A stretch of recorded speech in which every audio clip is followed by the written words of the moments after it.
I'll keep you posted if I see anything on this end. We good, Tony? 40 seconds until I'm on the radio. Check 1, 2, check, check, check. Okay. Well, I'm. All right. Oh, Tony, Jesus Christ.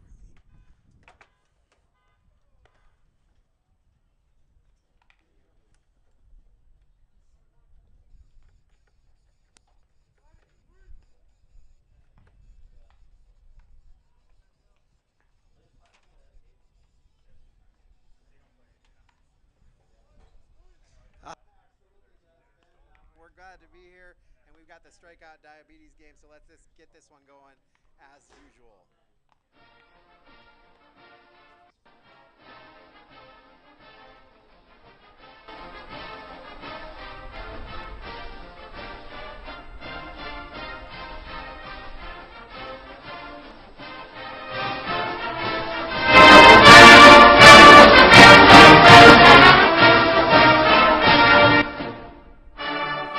Welcome out to Roy Sumter Field here on the Golden Bears Sports Network. It is the Strikeout Diabetes game here between Bryan and Fairview on the Golden Bears Sports Network. Bryan sitting at 11-12 overall, 3-4 in the NWOAL. Fairview 12-13, 2-5 in the GMC. The Bears have been playing very well as of late. After defeating Tenora 1-0, they have since defeated Shawnee. And then Maumee, they won Maumee in the sectional semifinal. They beat Napoleon in the sectional final, and they now will play Defiance on Thursday night at Archbold as they will be playing in the district semifinal. So the Golden Bears playing very well as of late. This game was supposed to happen back on May 2nd, but unfortunately we had some Mother Nature interfering, and we had no chance to do no chance to get this one in, but now it's May 22nd, and it's beautiful as we are in the Oberlin Turnbow pregame show, and just a beautiful night for baseball here on the Golden Bear Sports Network. Well, we have a little bit of fun stuff going on tonight. We're going to have an extended interview with Dylan Dominic, who is the Bryan player that kind of spearheaded this event, and we're going to do that here shortly. It is the Oberlin Turnbow countdown to first pitch. Oberlin Turnbow Funeral Home and Crematory, family-owned, family-focused. I did have a chance to chat with Dylan Dominic, the organizer of this event. You're going to hear that after this timeout on Q96.5. The Bryan Athletic Boosters is excited to announce the Community Athletics Capital Improvement Project to update and enhance the football stadium, creating a community multi-purpose facility, safer practice facilities, and a better experience for middle school student athletes. The Bryan Athletic Boosters are actively seeking donations for this project. For more information or to donate, go to BryanAthleticBoosters.com. With your help, they can continue the Bryan tradition of pride, dedication, and excellence. Go Bears! Welcome out on the Golden Bear Sports Network. Chris Malanga sitting with Dylan Dominic here, and the kind of the inspiration or spearheading of the Strikeout Diabetes game. But Dylan, how you doing today? I'm great. How are you? I'm doing well. I wanted to chat with you a little bit prior to the game because this was kind of your idea and kind of your spearheading here your senior year, and wanted to get a little bit of background. We watched you all pitch, and we watched you on the football field and things like that. But tell us a little bit about why you wanted to do this game here your senior year. This is something that's very near and dear to me and my family. I was diagnosed back in 2009 with type 1 diabetes, and my mom and I have kind of had this idea before. Back when they used to do the ALS strikeout all-star game thing that they used to do, I was going through my old T-shirts for my T-shirt quote for graduation, actually, and I saw the shirt, and I was like, Mom, we should do a Strikeout Diabetes game and help raise some money. So the money's all going to DYS, which is Diabetes Youth Services, which holds a Little Shots camp and a Big Shots camp in the summer for new type 1 diabetics to go to and kind of educate themselves more on what they're dealing with, and this is to help offset some costs for maybe kids that can't afford to go there or any supplies that they need. So.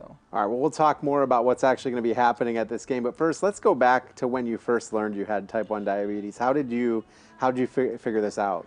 So I actually had gotten super sick, had lost a bunch of weight. I was only 2009. I was been 5 years old then, and so I was super sick. That was something that wasn't normal for me personally or my family had noticed. So I went to the doctor, and they rushed me to Toledo Children's Hospital, and they diagnosed me with diabetes, and just kind of been battling that from there. So what? How has that changed how you live your life? I mean, obviously, growing up at 5 years old, when you get diagnosed, you're probably an active kid. Mm-hmm. I mean, you're a multi-sport athlete now. So how is that? How did that affect when you first got diagnosed? It's just, I've always seen it as one extra variable. It's one extra responsibility, but it's the most important one. Yes, it's changed my life drastically, good and bad. But trying to stay positive with everything's been huge for me and my family, and it's altered the way I go about certain things. I mean, you probably see me shove my face full of candy on the mound sometimes because I'm going low, but that's just another thing that makes me who I am, and I've accepted that, and I love that about myself. Makes me unique, and that's just how my family views it, and we're attacking it every day, and it's been going really good. So tell us a little bit about your upbringing as far as sports goes. So what you started out, I'm sure, playing baseball as a little kid, just like every other kid. So I started playing. I played everything growing up: soccer, the whole 9 yards. That's what I did. My mom was big into softball and volleyball when she played high school sports. My dad was a wrestler and a football player, so there wasn't really a baseball player in our family, and I've kind of been the first one to come through. And I mean, we started when we were 5 years old, and with the seniors that graduated last year, and I've been playing ever since. Picked up football in 5th grade. I love that.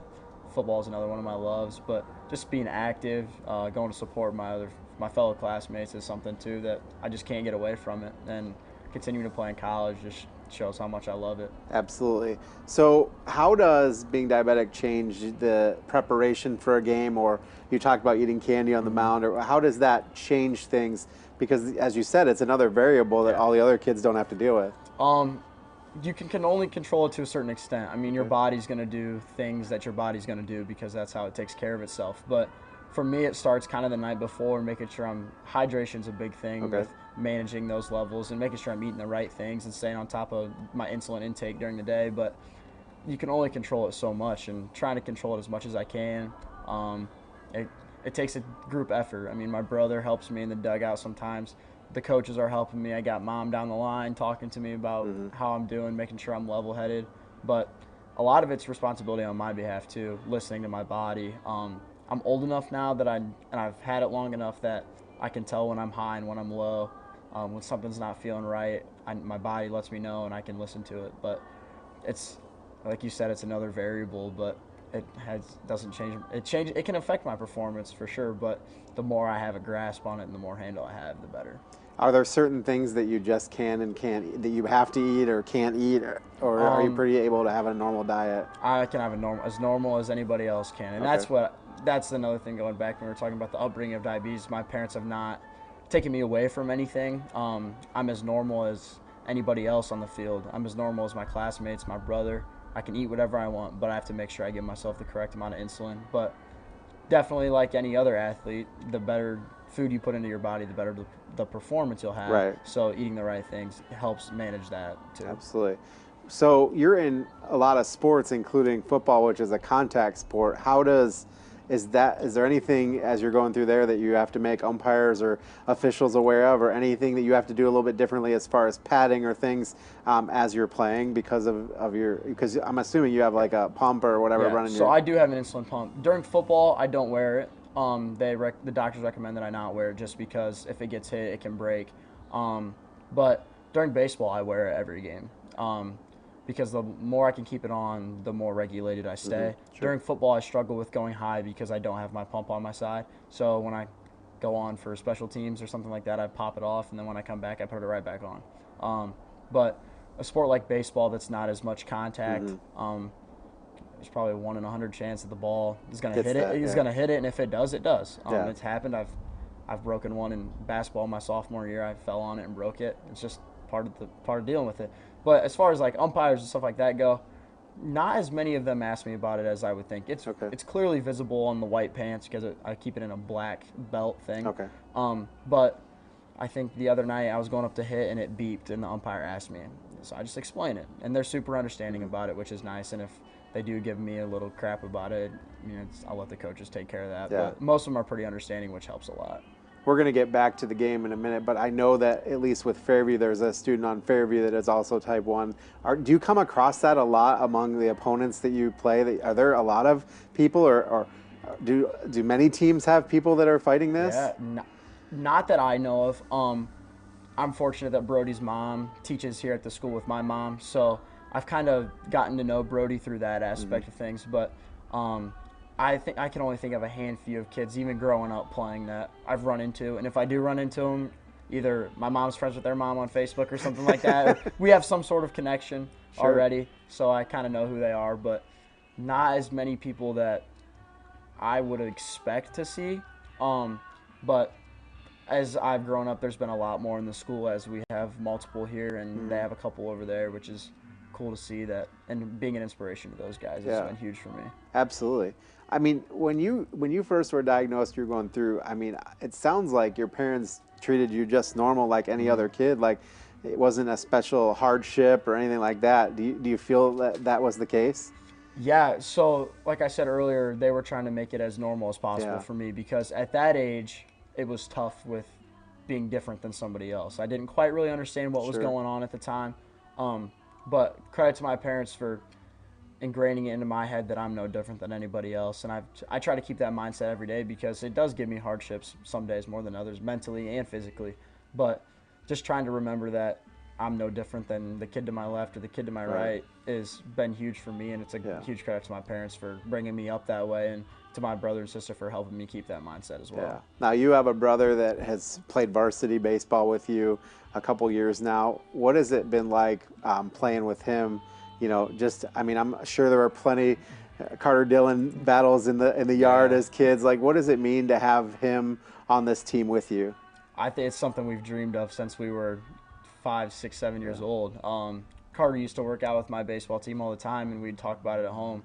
What if we got to share the field someday together? What could we do? And being able to share with him in football, it was special, don't get me wrong, but a game like this that we both love so much, getting to share that love and passion together, and we butt heads a little bit, but that's just being competitors, and the bond is really special, and we've grown so much closer over the past few years just getting able to play together, and it's something we've dreamed about forever, and just to see it finally come true is awesome. And the fact that you're both pitchers, is that even a bigger bond, because you're basically, you know each other, you know that, like, when you have the ball and you're on the mound, like, you're in control of that game. Is it helpful to have him there with that same kind of position, so he's aware and he knows what you're going through and able to pump yourself up? We're each other's biggest supporters.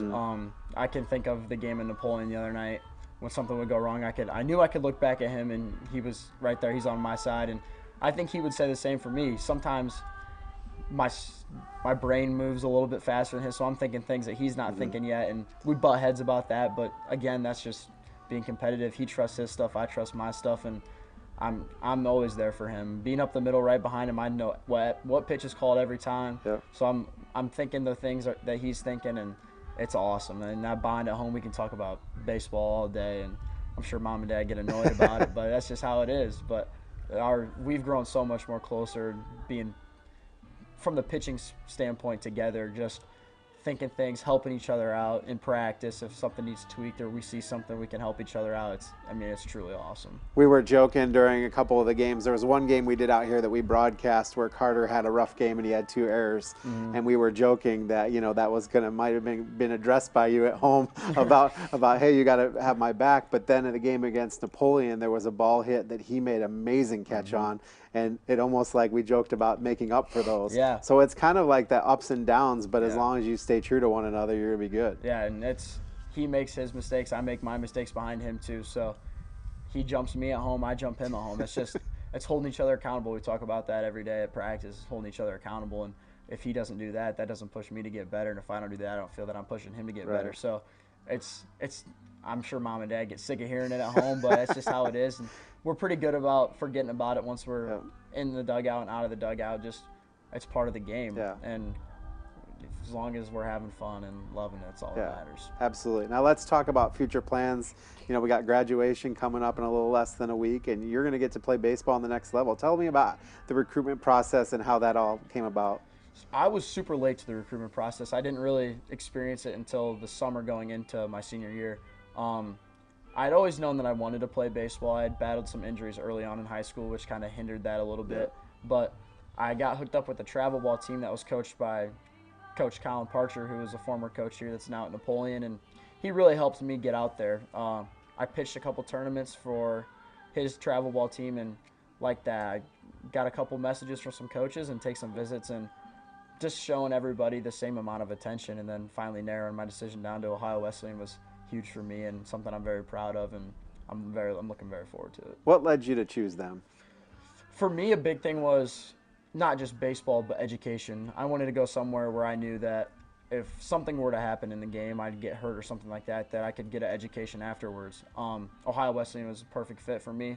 If you took Bryan, Ohio, and slapped a Division III university in the middle of it, to me, that's what it felt like, and that's what I wanted, that home feel. I'm not too far away. I can still come back and visit family and stuff like that, but I'm also far enough that I don't think mom and dad will visit me every weekend, which is going to be good. But just at the end of the day, my relationship with the coaches was huge too. Coach Mott at Ohio Wesleyan feels like a second dad to me, just from the couple meetings I've had with him, receiving texts from him weekly, just knowing that I'm wanted there was another thing, but that he's just as excited as I am for me to get down there and play, and it's going to be awesome. What are you going to be studying? So I'm majoring in business, and then I'm going to minor in accounting. That's good. Do you have any future thoughts of what you might like to do with that? Not really. Just kind of want to keep my options open. I don't want to be so narrowed in that if I don't get that job, I'm going to be bummed out about it. But I just kind of want to keep my options open and see where life takes me. What are you going to be doing this summer before? Do you have to go right to school and get workouts, or how does that work? No. So with it being a spring sport, we will report the same as every other student reports. So we'll get there, I would expect second, third week of August, like everybody else does. And then we'll start once we get down there. So there's no, it's not like football where you got to go in the middle of June, but I still get to have a little summer here at home with my friends before everybody leaves. Absolutely. And what kind of, are they having you do any special workouts, or is it just this is your season, so they're letting you play your season of high school ball? So through high school ball, they haven't given me anything. Over the summer, I would expect to receive some maybe lifting stuff or some arm conditioning stuff like that. But they've kind of just let me be who I am before I get down to them, and then I'll adapt to whatever their workouts are, and we'll go from there. All right, well, we're going to take a little bit of a break from the playoffs to do the game here Monday night, but let's talk about the playoff games. Mommy, you guys were up 6-0, and then I think it was 6-0, and then a big kind of controversial call. And when you look at that and knowing that, you can't control that stuff, how is it keeping your guys' heads in it after that, call happened? If that would have happened 2 weeks ago, I think we would have folded. I think that's just shown how much we've grown in the past 2 weeks with some tough games we've played. But being able to bounce back and finish that game, and I think we ended up winning 6-5. I mean, that's a grinded out win right there that we really needed. That was huge for us. I was, as a senior, I'm proud to see that we've grown that way. Mentally and physically, because we fielded the ball really well. I mean, we're playing some of our best baseball right now in the field defensively, and you can't ask for anything better than that in the postseason. So being able to get that win, bounce back from a controversial call like that to grind out a win and get out of there and be able to advance to the sectional final was huge for us. How was it watching your brother pitch behind him, starting the first round of the playoffs? That's got to be a special moment. Oh, it was awesome. And that's the best I've seen him throw in a while. That's who Carter is. Carter shows up in the big moment, and we needed him to show up that night, and he did. He did his job, and he got us through. What did he get us through? 5 2/3. Yeah. So he got us through 5 2/3. He did his job. That's what they asked him to do. They asked him to go out and throw his best game, and he did. It's a lot to ask out of a sophomore in a sectional semifinal, and he stepped up and he did his job, and being his big brother behind him was awesome. It was fun to watch. Absolutely. Well, you got that. Then you go to Napoleon, and you basically play on a night of rain and not great field conditions. And I was listening to Coach Held a little bit, and he was kind of upset that they had to get everybody in Northwest Ohio kind of play those games. When you see that you're the starting pitcher and you see that the weather might be an issue, does that change anything for you? To be honest, no. That was my big thing going into my pregame routine was we're going to be ready to go no matter what. If the rain shows up and they cancel us, okay, we'll come back and be ready to go tomorrow. But trying to keep locked into the game, being ready to go was huge for me because I know that maybe on the other side of the dugout that they were thinking about, oh, what if the rain comes? But if I stayed locked in, I knew that maybe I could use that to my advantage.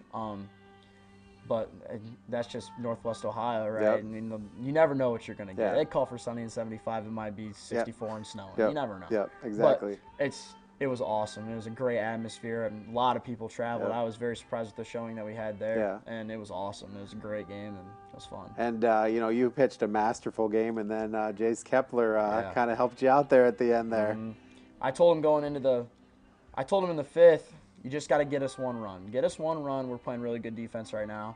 I felt really good. I was very confident in my pitches that I was throwing. And I told him, if we can scratch one off, I like our chances. And we got close in the fifth. We got close in the sixth. And then as soon as Jace came up to the plate, I looked at Matthew Clark in the dugout and I said, it's coming right here. He's going to do it. And sure enough, Jace showing up in a big-time moment like Jace does in every sport, knocks in a RBI single, and the rest is history. You go on to win 1-0. You get your first sectional championship since, was it 2019? Yeah, 2019's first one since 2019, which was huge, especially after last year's.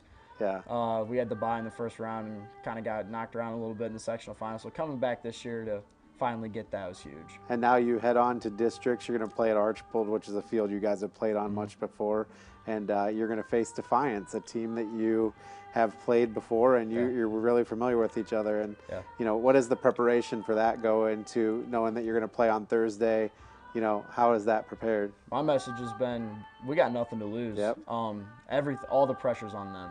We just got to keep showing up and playing our game, which is huge for us. And if we play like we did against Napoleon and we scratch a couple runs off here or there, I think that's a very winnable game for us. I think we have to have the confidence that it's a winnable game for us in order to be able to achieve that. Credit to Defiance, they're a great team. Yep. They got 3 horses on the mound. Yep. One of them just actually got hurt, so that sucks for him. I would never wish that upon anybody, but that's a key infielder for them. They got 2 guys that are going to be ready to go. Yep. So we got to show up and be ready to go. They're very well coached. We know that. And Coach Hellett has his 800th win. 800th win, which is crazy. I emailed him looking for stats, and the first thing I said to him was, hey, that's impressive that you've got 800 wins is crazy. Yep, it is. They're gonna be fundamentally sound. They're gonna come ready to go. This is not new for them. They've been there multiple times. So we got nothing to lose, and all the pressure's on them. So I'm excited. It's gonna be awesome. Great atmosphere. It's gonna be beautiful weather, hopefully, and a lot of people are gonna be there. So be ready to go. All right, let's talk about the Strikeout Diabetes game happening here between Bryan and Fairview. And, you said you wanted to do this because you wanted to give back and Diabetes Youth Services, is that right? Yeah, Diabetes Youth Services. Yeah. And then, there also is somebody at Fairview that has type 1. And so talk about how that is going to come together with the 2 of you. Yeah, so like I said earlier, Brody's mom teaches with my mom. So we kind of got this idea and we passed it along to them, and they were all for it. So I decided that let's make the kids who are also in our schools, let's make them a part of our experience, because this isn't just about us. This isn't about a baseball game. This is about the kids that are fighting the same disease that Brody and I are fighting. And my mom and I and Brody's mom and Brody kind of came up with this idea, the first pitch and all the fundraiser stuff like that, getting those kids out there to recognize them.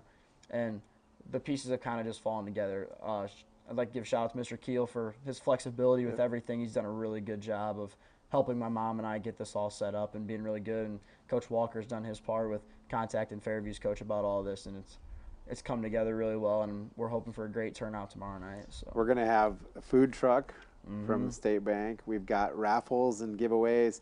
I think there's a ton of prizes there, and everything that is raised goes to that. Going back to them. So I just want to give back to the people that gave to me when I was a little kid. That's been a huge goal of mine and of my life, is I want to be able to give back to the diabetes community and help out in any way that I can. And plus, Bryan and Fairview being so close, I mean, the kids on that team, they know you guys, so it's kind of neat to have 2 teams that are really close coming together. Yeah, it's gonna be awesome, and I can't think of any better team because they're so close, and it's only a 15-minute drive for them. And we got rained out a couple weeks ago, and them being flexible with the tournament and all that. I know it's tough, but it's gonna be awesome. I'm super excited. A little nervous just because it's kind of finally getting to happen. But it's gonna be a great turnout, and I'm super excited. Do you have any words for the people that are watching this about your future or anything like that?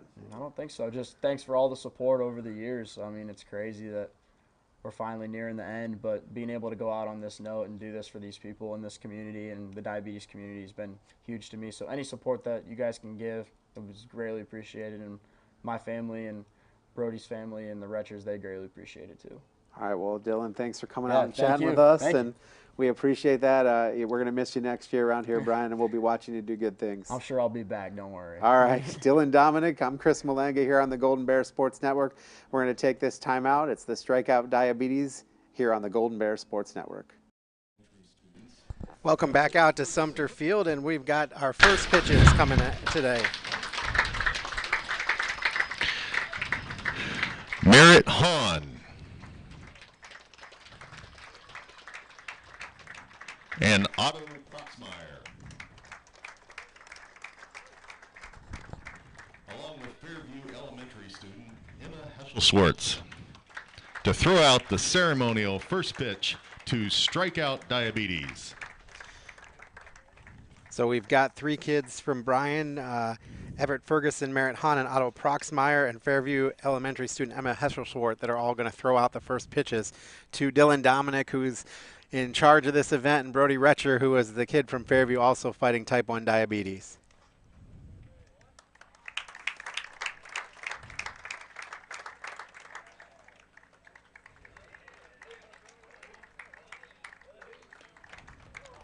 And there you go. The first pitches are getting this one underway. Strikeout Diabetes game here on the Golden Bear Sports Network.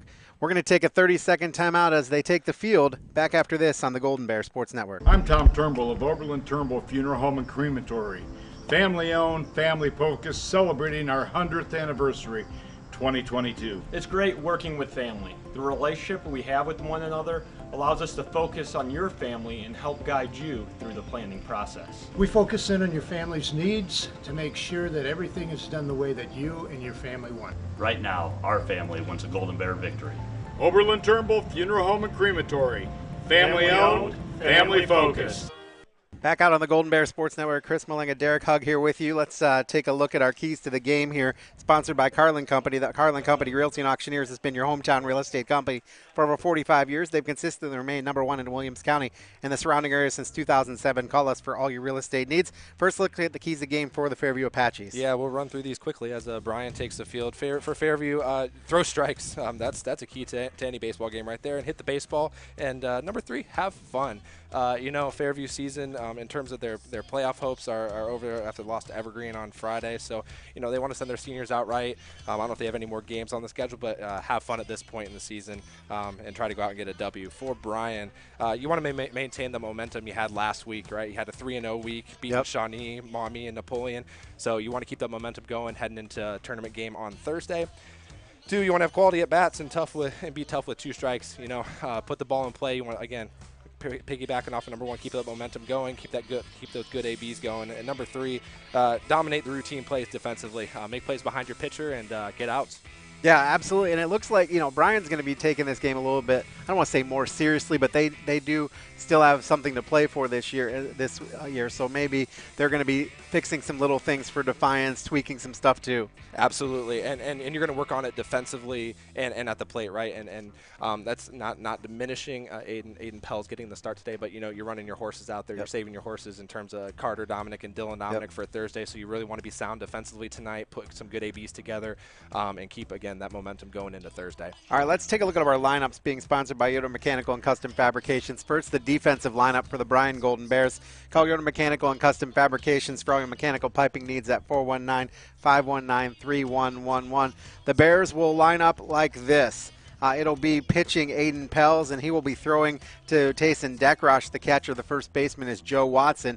Dylan Dominic, second baseman. Noah Heward is your shortstop. Jace Kepler, your right fielder. Cole Uram, your left fielder. Cade Carlin is your center fielder, and Lazarus Lane is your right fielder. Fairview will bat like this, leading off number 13, Colton Schooley. And then Brevin Williams, number 18, will bat second. Eli Schinninger will bat third. Jackson Grine will bat fourth. Zane Timbrook will bat fifth. Abram Schinninger will bat sixth. Jude Schinninger and then Elijah Arend will wrap things up here as it'll be Bryan and Fairview getting underway here. We're going to get our umpires here momentarily, and also our weather conditions. We'll get those here in the first inning. Leading off for the Apaches, the second baseman, number 13, Colton Sewell. So that's interesting. We don't have that. Usually have the PA in our heads. I forgot to turn that down. Right All of a sudden, it was the voice of God coming in. Like, where did that come from? So this will be Colton Schooley, and they call play ball. First pitch will happen right at 5 o'clock. Aiden Pelz's first pitch is high for a ball. It looks like he landed a little awkwardly there. Might have affected that first pitch.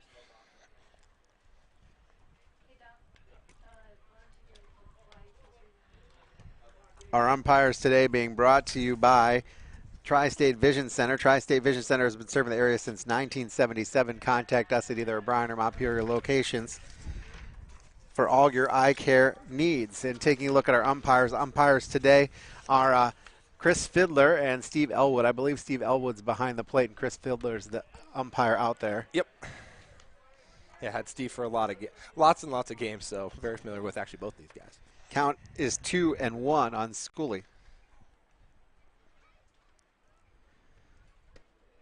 That is a called strike, making it 2-2. I think Steve's been doing it since I was in high school. Yeah, been doing it a long time. He's a umpire. He also does basketball games now. He does, so yeah. His wife also does basketball games with him. It's like a 1-2 crew. 3-2 as the count goes full. Oh, no, he called that a strike. Oh, he called that a strike? Wow. I have a large zone today, Chris. We might.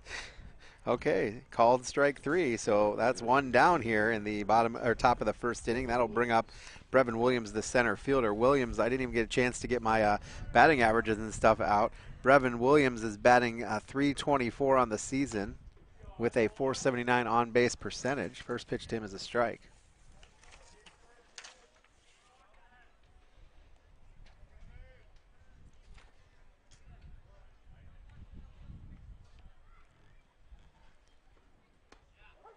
Called strike as well. What a beautiful day for baseball. Last time I was doing a game was in the rain, so anything is better, but this is nice. Yeah, this is absolutely gorgeous. Couldn't ask for a better day for baseball. That is swung on. Kind of throws the bat at it, and Dylan Dominic will come in and make the catch at second base. Little pop to him. 4 unassisted on the putout. That brings up Adam Lashaway, the catcher. For the Apaches, the catcher, number 7, Adam Lashaway. Lashaway is batting .287 on the season. .408 on base percentage. Patient hitter. He's walked 9 times. That is swung on. That is lined to center field. Cade Carlin will come over and make the grab. And there he got on his horse and lined it. Came in and caught that line drive. Nice job by the freshman. Absolutely, that's a great play. That's a tough play. Sinking line drive coming in. Heck of a play by the freshman. For Fairview in the top of the first inning, no runs, no hits, no errors, and none left aboard. We're heading to the bottom of the second inning, but first let's meet our teams here at the bottom of the second inning, being sponsored by Yoder Mechanical and Custom Fabrications. Call them for all your mechanical piping needs at 419-519-3111. Let's look at the defense for the Fairview Apaches. Eli Schinninger is going to be your pitcher today. He will be throwing to Adam Lashaway. At first base, it's Jackson Grine. Then Colton Schooley at second. Elijah Aaron will be your shortstop. Jude Schinninger, your third baseman. Across the outfield, Brody Retcher, Brevin Williams, and Abram Schinninger. It'll be interesting to see Brody Retcher how many positions he plays today. I know Coach was trying to convince him to maybe play all 9 today. Who was that? Brody Retcher, the left. He's the kid at Fairview that also has type 1 diabetes. Yeah, so we'll find out between him playing all the positions and how many Schinningers do they have. I mean, are they all brothers, cousins? I think they're cousins. The Schinninger family down there is that's a very big family. It is. So. And also, let's take a look at the Bryan batting order. Jace Kepler will lead off. Noah Heward will bat second. Tayson Dekrosh bats third. Batting cleanup is Joe Watson. Carter Dominic will be your DH and bat fifth. Dylan Dominic will bat sixth. Lazarus Lane bats seventh. Cole Uran will bat eighth. And Cade Carlin will round things up in the 9 hole for the Bryan Golden Bears. Our pregame weather check is being sponsored by Stockman Lawn Service. For lawn care, snow removal, fertilizer, and spraying, call Stockman Lawn Service at 419-636-6572. Right now, 78 degrees, mostly sunny skies, and it feels like 76 degrees. The wind is out of the southeast at 8 miles an hour, and the pressure is at 30.10. So going to be a beautiful night, and they're not expected any rain in 10 days. So I like to hear that. I love Farmers don't want to hear that. Farmers don't want to but hear I want to hear that. I want to hear that for baseball, for one. Number two, I don't mow my yard quite as often, so I can't complain about that. Absolutely. So hope everybody's having fun. Thanks for joining us here on the Golden Bear Sports Network for this great cause, Strike Out Diabetes.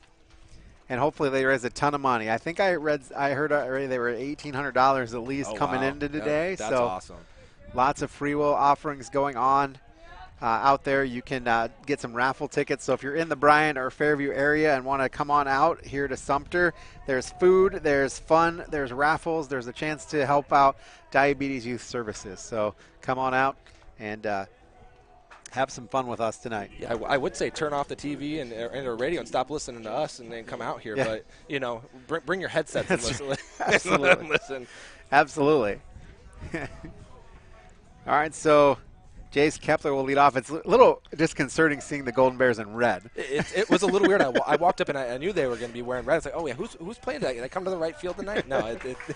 I mean, Fairview being in gray, I mean, that can be, but red is just a little different. Yeah, just a little bit. Little color clashing with the red and purple. First pitch to Jace Kepler is high, ball one. I think that red is the color for youth diabetes. Yeah. So that makes total sense that the Bears would do that. That one's in there for a called strike, and hopefully you caught some of the pregame with Dylan Dominic. I know that was a long interview that, we went through a whole bunch of different stuff. He's growing up with diabetes, playing with his brother, which is a great story. That is outside and high to Kepler, so it's 2-1. And, just talking about how he came about this game, he's looking at T-shirts for his quilt, and he goes, wait a minute, the strikeout ALS, we should do something like this. Yep. And that's how it started. Yeah. They just ran with it. It's just such a cool idea, and great that they, both of them put this game together, or this idea together for this game, and, giving back to the people that have given back so much, or given them so much. Kepler will foul it off to the first base side. Jackson Grind gives chase, but it is not to be as it bounces in foul territory. I tell you what, at Napoleon the other night, the foul territory is really big. It is. I was saying the last two games we've played between Maumee, now their field was just weird. Then Napoleon's got big foul ground too. That's high, but it is at least enclosed there, which is positive. Yeah, I was seeing on Facebook Keith Brown from the Tenor Rams Audio Live was posting some pictures of what's left of Ned Skelton Stadium as a single goes fair into left field. And will he get to second? He will be standing up at second base, so a leadoff double for Jace Kepler. Just looking at, Ned Skelton Stadium there in Maumee, where the Mud Hens played for so many years, they've just got the dugouts and the field left. It's kind of a shame. That would have been neat to be a Maumee High School field or something like that. Absolutely. So. This will bring up Noah Hoover, the shortstop.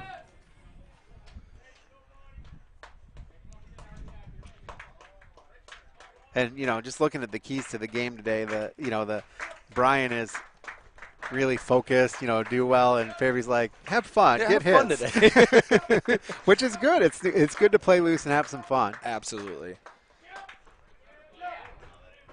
Baseball is obviously a serious game, but if you can't think about it, great bunt. Hoover lays down a bunt, and that will advance the runner, and he's safe too. That's a perfectly placed bunt there. You love to see that, especially prepping for Thursday. That's something obviously the Defiance does well, is bunt, small ball. If we can do that on Thursday, that's going to be great for the Bears. That'll bring up number 4, Tayson Dekrosh, your catcher. Dekrosh is batting .185 on the season with a .413 on-base percentage. Catcher Adam Lashaway will give the signals.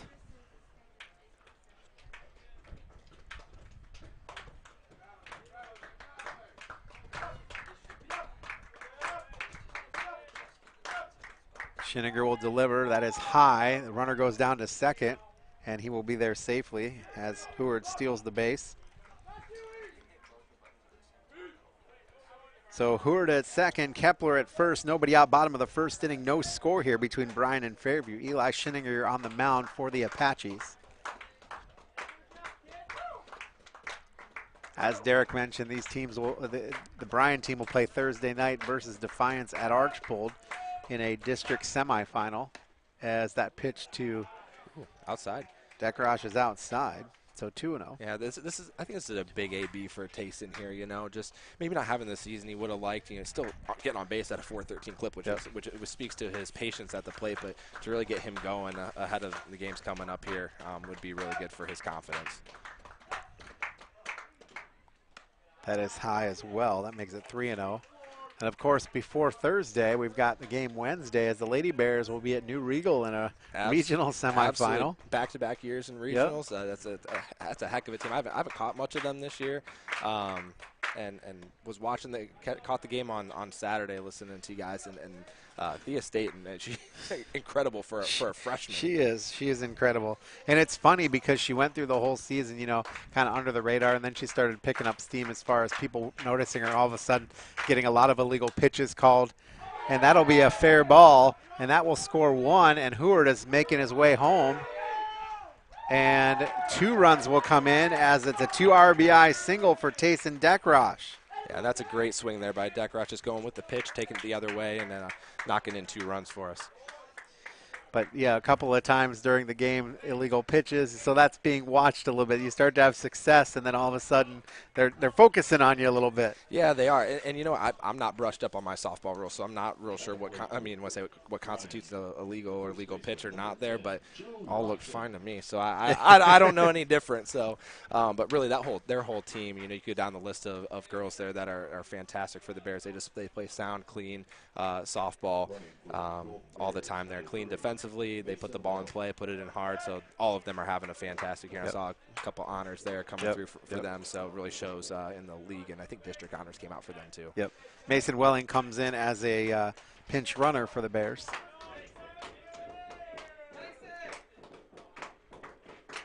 The pitch swung on, bouncing ball for Watson, might be 2. First one, it's an error as Aaron tried to go to Schooley, and Schooley either did not catch it or Aaron did not throw it well. Yeah, and that took a tough hop on him. It was a good way for Aaron to stick with that, but then just throw it a little too low, and it was a little too hot to handle for Schooley at second. So Welling gets all the way to third, and Watson will hold up there at first. So that'll bring up Carter Dominic. The first 4 Golden Bears have gotten on base. 3 hits and an error. See if Carter Dominic can keep things going here. Lashaway again barks out the signals to the infield. Don't know if they're going to switch and try to play double play depth here, try to get a couple outs here. Yeah, you would certainly think so. I mean, 2 runs in already, keep the middle back, especially early in the game, get outs at this point. First pitch to Dominic is swung on and missed. It was nice to hear Dylan and talk about playing with his brother. Anytime he could do that, you know, that's kind of cool. Absolutely. You know, so I'm speaking from experience playing baseball and football with my brother. You know, it's really neat. You know, it's just memories they can look back on, not only now but later on in life too. We reminisce about the quote unquote good old days all the time. Runner goes. They have him, and they got him out as Watson will be caught stealing. Pitch to Dominic was a ball, or did they not throw it?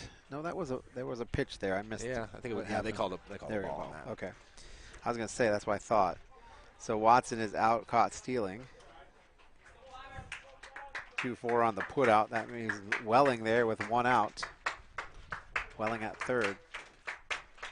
1-1 count to Carter Dominic. Swung on. That'll be skied to right field foul. It'll go out of play. It looked like that might have dropped there, but then at the last second, it took a weird hop. Yeah.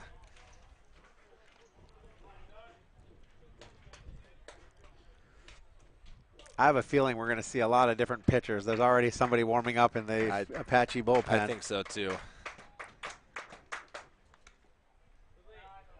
outside. That makes the count 2-2. Yeah, you like to see a lot of pitchers for the Apaches, right? Right. For us, we'd like to see Pelsey get deep in the game and, maybe throw a complete game here. That'd be great. Save some pitching for the Bears. Swing and miss. So Carter Dominic will go down swinging, 2 down now, bottom of the first inning. Bears have 2 runs in, have a runner at third base here, and lead the Apaches 2-0. Dominic will come to bat. Dylan is batting .221 on the season with a .325 on-base percentage. He has 15 hits. Kind of the inspiration to start this game. First pitch is in the dirt. I asked Dylan if he was going to be able to pitch it all. I thought maybe they might be able to work it out that he could get an inning in, at least start the game and get a batter, but he said no, he's focused on Thursday. Yep. Yeah, it's that fine line, right, that he's, going to get some bullpen work here throughout the week, but with throwing on Friday there, maybe a little bit of a quick turnaround even to get some bullpen work essentially. So swung on and missed. 1-1 now to Dominic.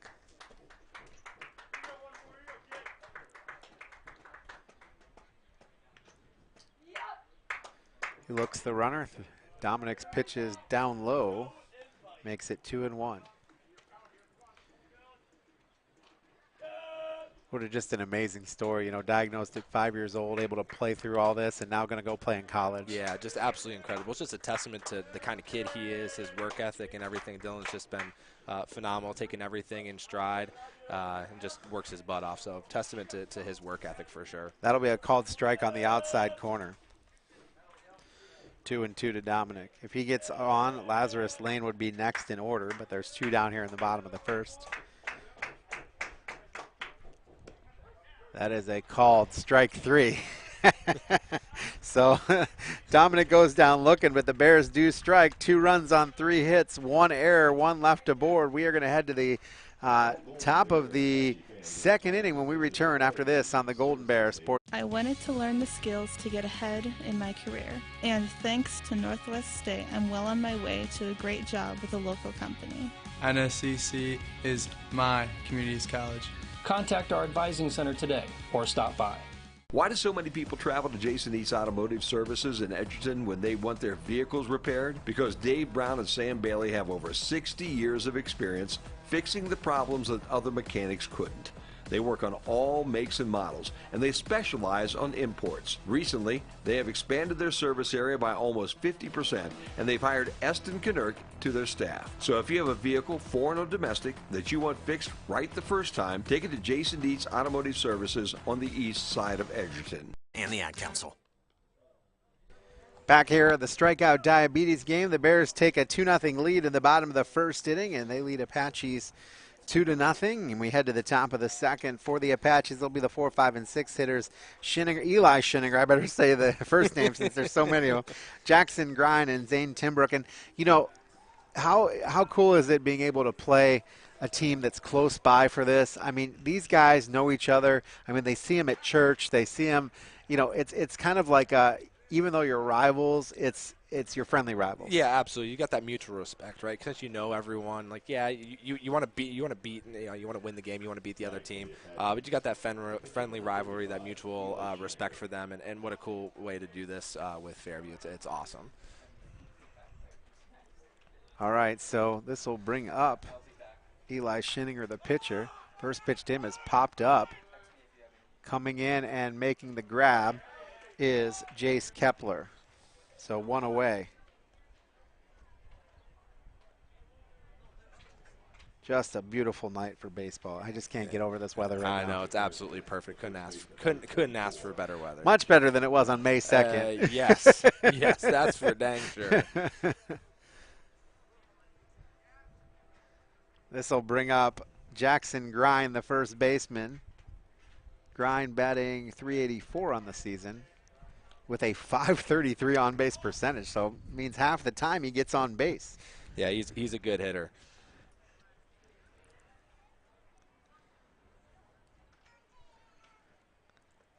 That is swung on. That is rocketed to left field, and that will drop.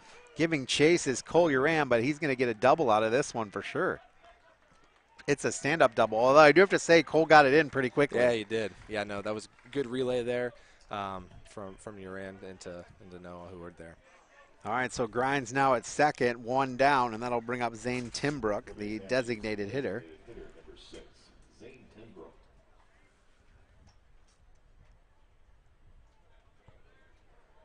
You know, as Dylan Dominic struck out to end the inning there, I can imagine going through his head to Steve Elwood's like, come on, this is my show, Steve. Right? What'd you call me out for? I have to say this. His strike zone has been very interesting through the first inning.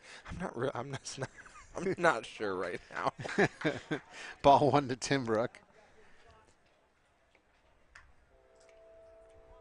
And I will say, Steve normally does a great job. Yeah, he does. When I was the athletic director at St. Pat's, he was one of my favorite refs to come in and do baseball. That's also hit deep. Cade Carlin will go under it and park it, and they get it in. And so there will be no harm, no foul, as he does not tag. So another out right to Cade Carlin. He had to run on that one. It wasn't right to him, but he made a good play on it. So that brings up Abram Schinninger. Go ahead. Sorry. Oh, no, you're good. No, I was just going to say it was good to see you work around the baseball, get that in quickly, and prevent Grind from going to third there. Schinninger is your right fielder.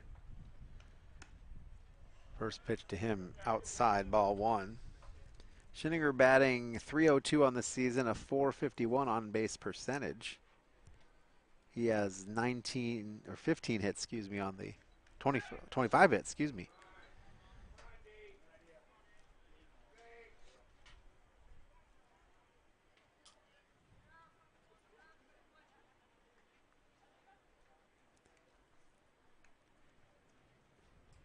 That is swung on. That is hit deep.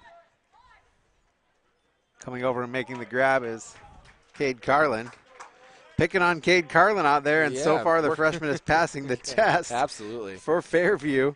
No runs on 1 hit, no errors. They did leave a man aboard. We head to the bottom of the second inning with the Bears leading the Apaches 2-0. Back after this on the Golden Bear Sports Network.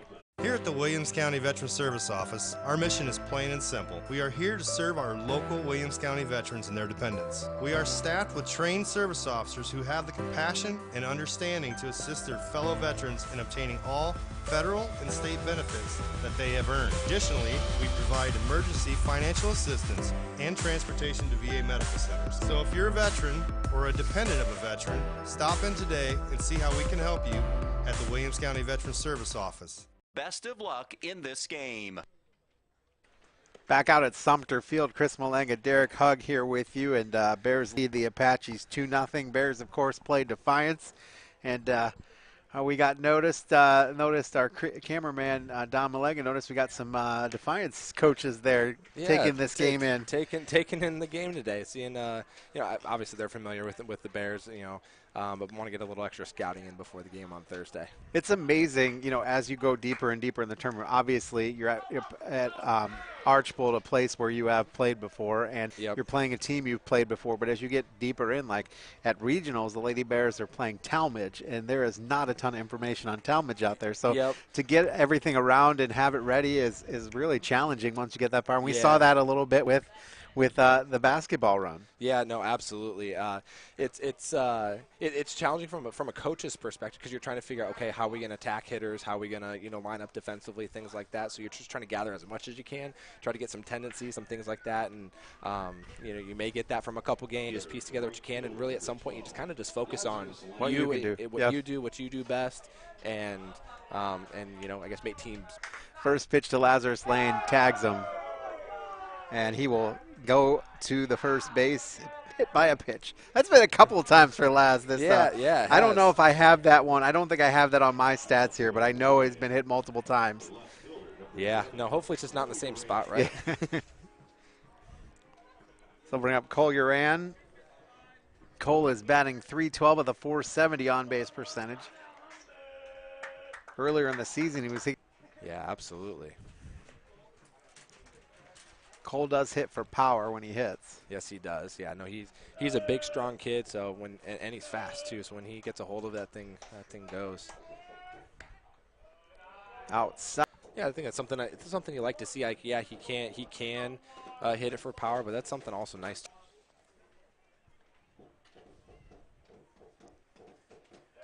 Good crowd out here from both ways. Yeah, absolutely.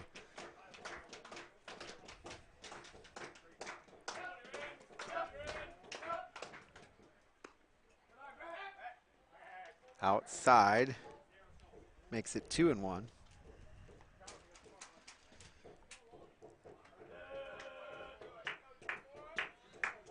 Lazarus Lanes at first base. He ran at the plate. Bears have a 2-0 lead. They scored those both in the bottom of the first inning.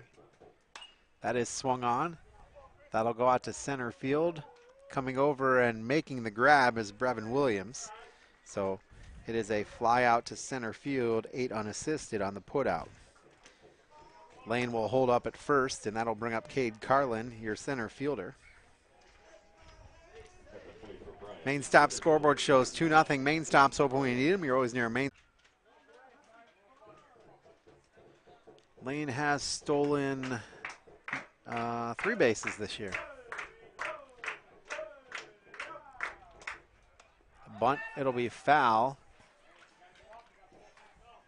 Carlin fouls it off. Lashaway may have had room, but he had to pop up a lot faster. Yeah, no, not quite high enough for him to get back there and make a play on that one.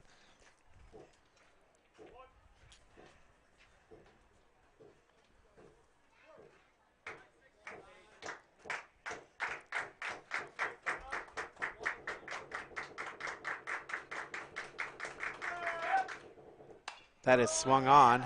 That'll be trouble as it bounces on the outfield. And Cade Carlin is aboard with a single to left. Yeah, great piece of two-strike hitting there by Cade. Like to see him getting the bat to the ball and just poking that one into left field for a single. This will bring up Jace Kepler, the top of the order for the Bears. First time out, he doubled to left field. Third baseman, number 2, Jace Kepler.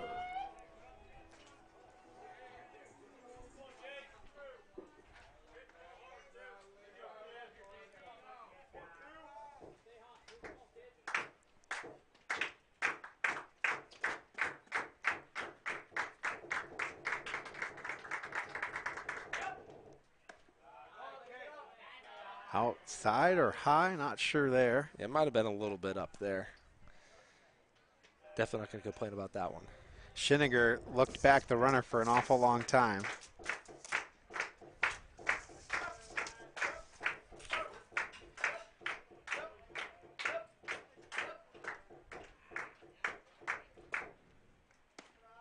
It's a called strike. You know, some pitchers work so fast, yeah, and then some just. It's all about, you know, I want to say personal preference, but you know, as a coach's preference, we want guys working fast, quick, but also, you know, comfortability wise, work at your pace, and as long as you're working at a good tempo for you, stay in a rhythm. That's key as a pitcher.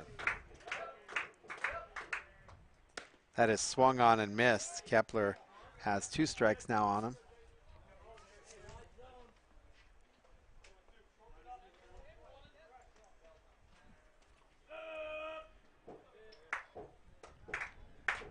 One down here, bottom of the second. 2-0 Bears.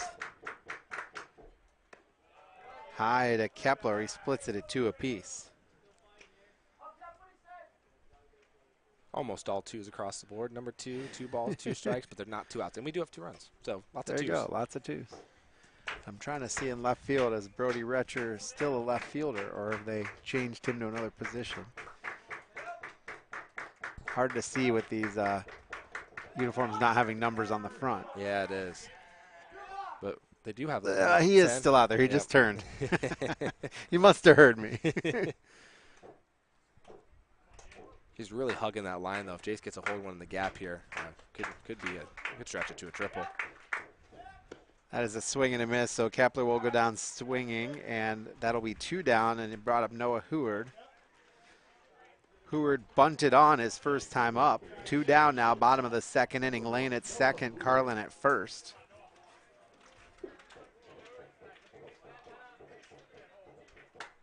There is activity in the Fairview bullpen, as there has been all the game.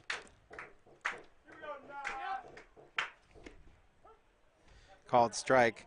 After throwing, I think it was 22 or 24 pitches in the first inning, Schiniger's at 38 total, so about 14 now. this inning. Yeah, that's a decent amount of pitches through 1 2/3.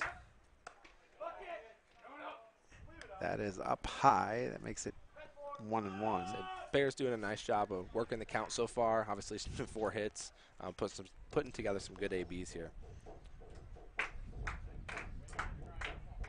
Hitting contagious. As one person hits, then they all get excited. Absolutely. Outside for Heward. Makes it 2-1. If he gets it to 2 strikes here, you got a lot of twos again. Lots of absolutely. Twos are wild.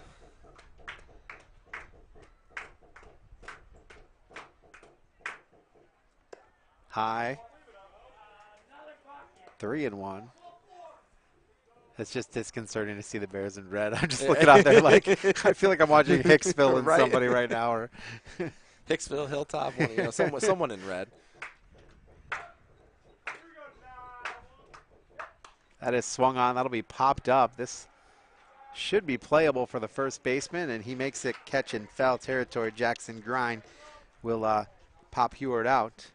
And so for the Bears, let's take a look at that line score. No runs, 1 hit, no errors, 2 left aboard. The end of the second inning, Bears lead 2-0 over the Apaches. Back after this on the Golden Bear Sports Network. If you want a quality education with transfer opportunities to 4-year schools, Northwest State is your community's college.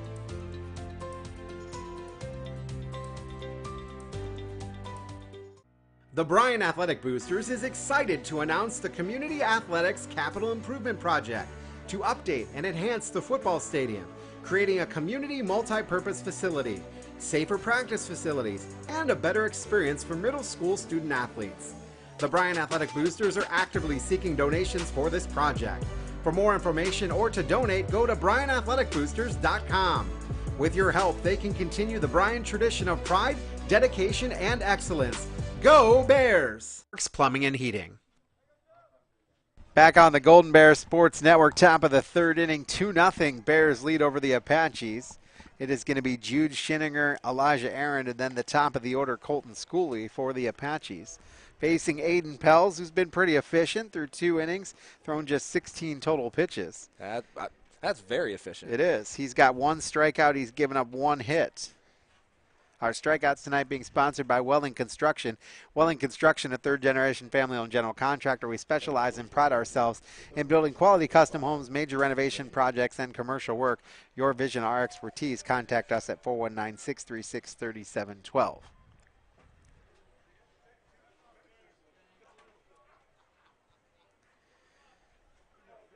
Andy Singer, the coach of the Fairview Apaches. I've known Andy a long, long time, and just a great all-around guy. He does some radio stuff on the side. Yep. For iHeart. He does some stuff like that, some sports, and just he knows what it means to be in our shoes. So he's really forthcoming and able to get stuff really quickly and very thorough. Yeah, so absolutely. It's been fun to work with him. Yeah, and he's been, how long has he been coaching at A Fairview? long time. It's probably 20-plus years or close to it. I think it's probably close to it. So Tony, my son, is 20, and I know that he was coaching. I think he was coaching back when Tony was born. So I mean, it could be 20 years. 20-plus, yeah. And he's got a great program over there. You think over the years, just the talent that they've had and the great teams that they've churned out over there, just always has a good, solid program over at Fairview. Outside.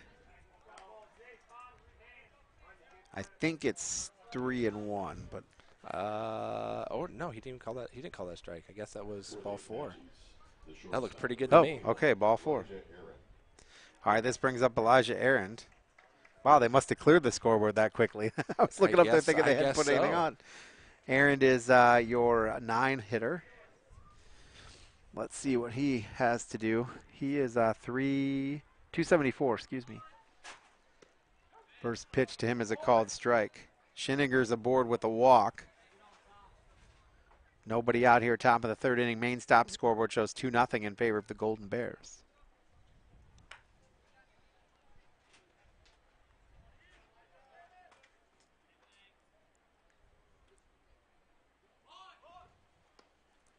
Looks to bunt. It'll be a pass ball, which will put Schiniger at second. Take away the double play ball there. Yeah, almost. Well, not quite as good as a bunt, but got the runner to the second nonetheless. And no, he didn't get an out, so Didn't he get has an the out, so- opportunity to do something Yep. here. 0-2.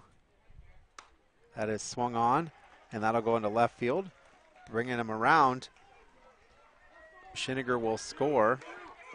Runner will go to second, and he is thrown out. Ooh. Just got that foot in there. Ball was just to the right of the bag there. Had to come back.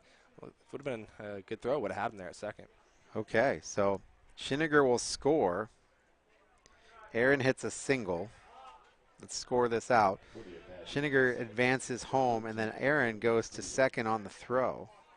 So now nobody out. One run is in, 2-1, Bears lead. And that was a good little piece of hitting there by Aaron. Just kind of slapped at it, and looked like it hit the lip there. Took a funky hoff off the back lip of the infield, which allowed Schiniger to score. This is going to, a hop off the base. This may score another one. I thought he might send him there. Yeah, I thought he might too. And Schooley is aboard with a single. Yeah, a couple weird hops there for the Bears. That hopped right off second base. Yeah, it did. Caromed off to the left or the right side of second base there. So runners at the corners, nobody out here in the top of the third inning. One run is in for the Apaches. Brevin Williams is up, the center fielder. He flew out to Dylan Dominic his first time up. Dominic at second today.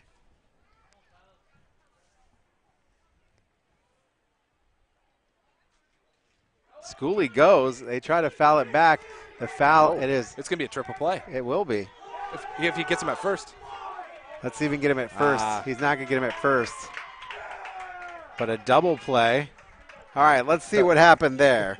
That was a foul ball that he caught, right? Yep. Foul ball that he caught, tagged out the runner. They were squeezing there, so tagged out the runner coming home. And if he wouldn't have fallen down there, he would have had him at first too. So the catcher got that, and then Aaron was tagged out, basically.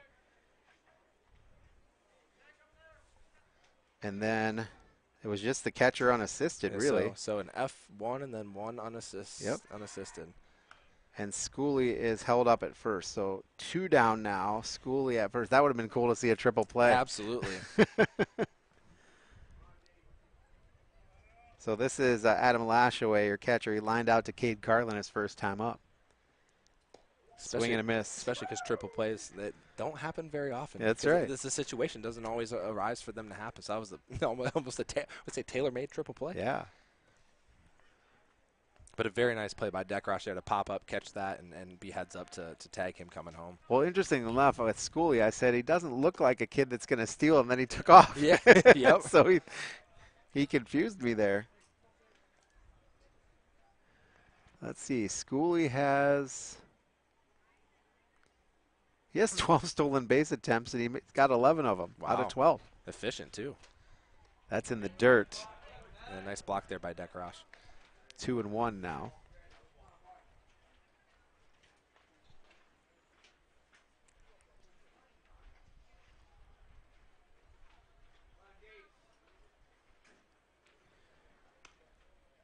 Outside, make it 3-1.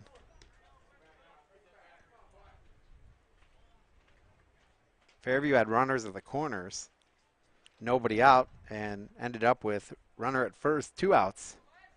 All on one little tiny foul ball. That is popped up. Coming over and making the catch is Joe Watson. Way to stick with it. That was a little more challenging than it. Kept carrying a little bit. Way to hang with that. That's right. So Watson makes the catch on the infield, and that'll be it. So Fairview gets a couple aboard and scores 1 run, 2 hits, no errors, 1 left aboard. Going to head to the bottom of the third. Back after this on the Golden Bears Sports Network. At Bryan Ford Lincoln, we like to think we earn our Ford President's Award for Excellence every day. Our salespeople spend hours researching not only Ford and Lincoln products, but also our competitors. This helps us recommend the perfect vehicle for our customers' needs. That same attention to detail carries throughout our entire staff, from vehicle service to customer service. Everybody here at Bryan Ford Lincoln looks forward to earning your business with our President's Award attitude every day. Back out on the Golden Bear Sports Network, it is the bottom of the third inning. The Bears lead 2-1 over the Apaches of Fairview here in the strikeout diabetes game. I feel like we should have mic'd up a coach or mic'd up Dylan during the game. Oh, that would have been fun. Yeah. Just to see. I mean, that would have been cool. Yeah, absolutely. No, I always like seeing those. Whether it's during the game, where they have a player mic'd up out in the outfield or something like that, or you see the YouTube videos of them mic'd up during a practice or something. Yeah, those are really cool. Always intrigued what guys what guys say during games, because everyone's got their different personalities, and some like to be a little bit more we'll call it chit chatty during games, a little more loosey goosey, things like that, and then others are real intense and don't say much of anything, and so it's super interesting. I saw a video of a high school game where they had mic'd up a batter, and so he's up there and cutting, and if he got a strike, he'd like be critical of himself, but he got down to first base and he overran first base, and they threw it over first, and the first baseman tagged him, and he got there, and he's saying, "What'd you tag me for?" Because I thought you were going to second. What'd you tag me for? That's funny. This will bring up Tayson Dekrosh here. He is 1 for 1. He's singled to left field. It'll be Dekrosh, Watson, and Dominic, the 3, 4, and 5 hitters. First pitch to him is high, ball 1.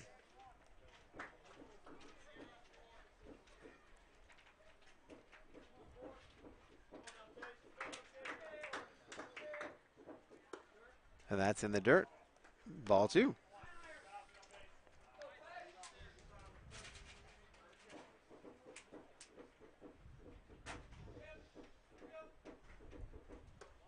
Make it 3. Yeah, really got to be your pitch here if you're Tayson. Make him one pitch, one spot, and especially here, I sometimes I'd say swing 3 out here. I wouldn't. He hasn't been close so far, so take a pitch and make him bring one to you. That's a called strike. That's a generous strike. That is a 3-0 strike if I've ever seen one. That was down and out. Tough pitch. Eli Schiniger is let's see, has he had any? He is 4 and 3 on the season, and he will walk Tayson Dekrosh. 4 and 3 on the season, and he has got a 4.48 ERA. He has struck out 34 and gave up 21 hits, and 14 walks. And let's see if we're going to get a pitching change, and it looks like we are. 46 pitchers. 46 pitches. Dekrosh gets on with the walk, and then Mason Welling is going to be the courtesy runner again. And let's see who our new pitcher is going to be. The 21, Elijah Aaron? Let's see. It is. So Aaron comes over from the shortstop position. And let's see who they put at short. 35, they just swapped. So Eli Schiniger will be at short. Usually when you have a pitcher that is come out of a game, you don't put him somewhere he has to make a long throw. Yeah. They usually put him at second, maybe, or first. How many pitches did he throw? He threw, let me pull that up here. Let's look at the scorebook here. Oop, hang on a second. Technology is wonderful. He threw 47. Faced 12 batters, 23 balls, 24 strikes, gave up 2 runs. Both were earned. Struck out 3, gave up 4 hits and a walk. Yeah, didn't throw. Not a poor day. Yeah, no, didn't throw too bad at all. While we've got the pitching change, we're going to take a 30-second timeout. Back after this on the Golden Bear Sports Network. Why do so many people travel to Jason East Automotive Services in Edgerton when they want their vehicles repaired? Because Dave Brown and Sam Bailey have over 60 years of experience fixing the problems that other mechanics couldn't. They work on all makes and models, and they specialize on imports. Recently, they have expanded their service area by almost 50%, and they've hired Eston Knerk to their staff. So if you have a vehicle, foreign or domestic, that you want fixed right the first time, take it to Jason Dietz Automotive Services on the east side of Edgerton. Back out on the Golden Bears Sports Network, Elijah Aaron is your new pitcher as Andy Singer made the call to the bullpen. And this will bring up Joe Watson, who will bat with nobody out and a runner at first as the leadoff hitter Tayson Dekrosh took a walk. He was replaced by Mason Welling as a courtesy runner. Mason's got some speed. Let's see if Mason can steal a base here. He's got one on the season. Limited action here on the varsity. He's certainly got a decent-sized lead over there. Yeah, decent lead for Welling. See how aggressive the Bears want to get here. Good secondary. That is rocketed to center field. And Welling gets to second, traditionally being hit over. Yeah, great swing there by Joe Watson. Got a pitch to his liking and line that one up the middle for a single.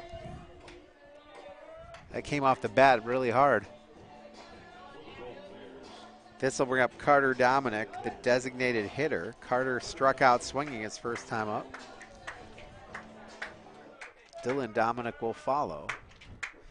Nobody out here, bottom of the third inning. Bears lead 2-1. They've got runners at first and second with nobody down. Carter Dominic steps in. First pitch to him, a good curveball. Strike. Yeah, only 55 on the gun, but that one was actually it looks sharp. It looked nasty. Little sharp break there. Bottom just dropped out of it.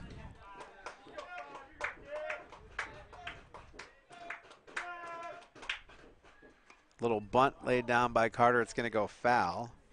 Like the thought. Now he's got to swing away with 2 strikes. Absolutely, and that's one there. You know, especially again looking ahead. You don't want to look ahead of this game, but looking towards Defiance on Thursday. That's one I would say definitely got to execute. First and second, nobody out, getting runners over. That's how you're gonna win that ball game on Thursday, is getting the runners over, moving guys station to station, base to base, especially knowing the pitching that you're going to be facing.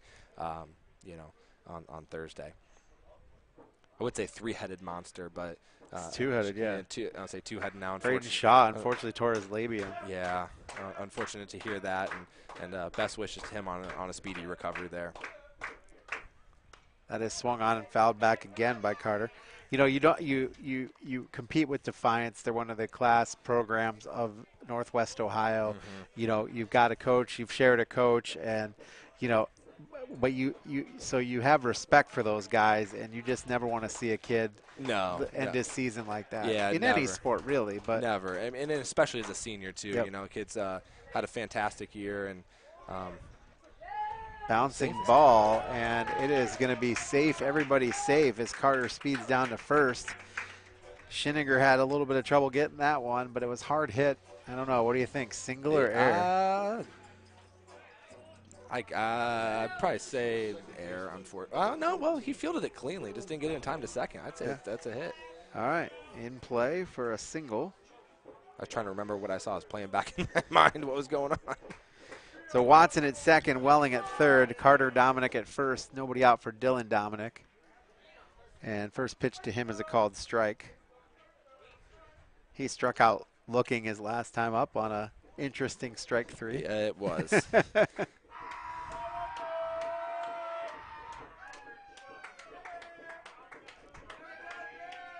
Carter wants to bloop this right there. Ooh, brushed him back, up top and inside. There's a lot of green grass between the foul line and where the right fielder, Abram Schiniger, is standing. Yeah, if he can poke this one into right field, two runs will definitely score. Probably get Carter all the way to third, too. In the dirt, and Mason Welling will score on the pass ball, and everybody else moves up. So Welling gets home on the pass ball. Watson goes to third. And Carter Dominic will go to second.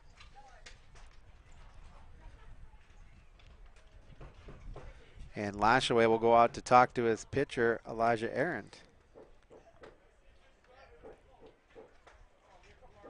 So 1 run is in here, bottom of the 3rd inning, and Bears lead 3-1 on the main stop scoreboard.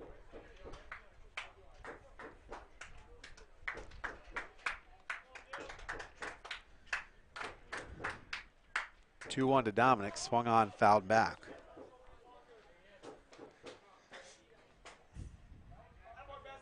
He would like nothing more than to get a hit in this game. I know. You can see it.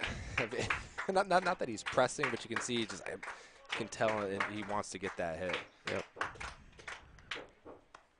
Check swing. Wow. They said that was inside. That was close. That was a great pitch. So this will be the 6th pitch of the at-bat. We'll say it makes up for the first call. That's right.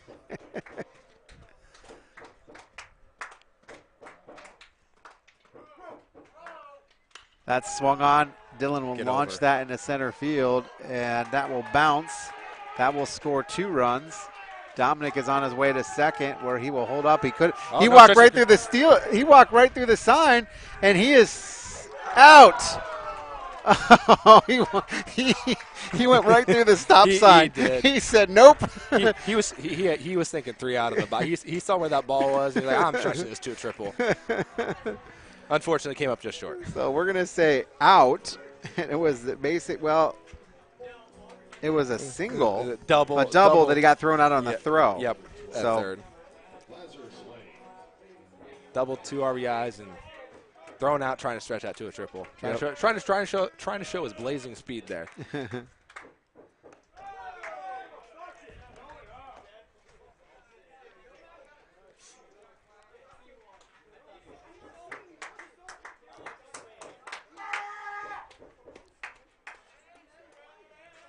This brings up Lazarus Lane.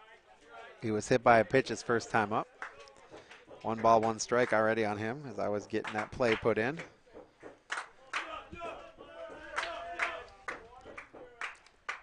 Fouls this one back.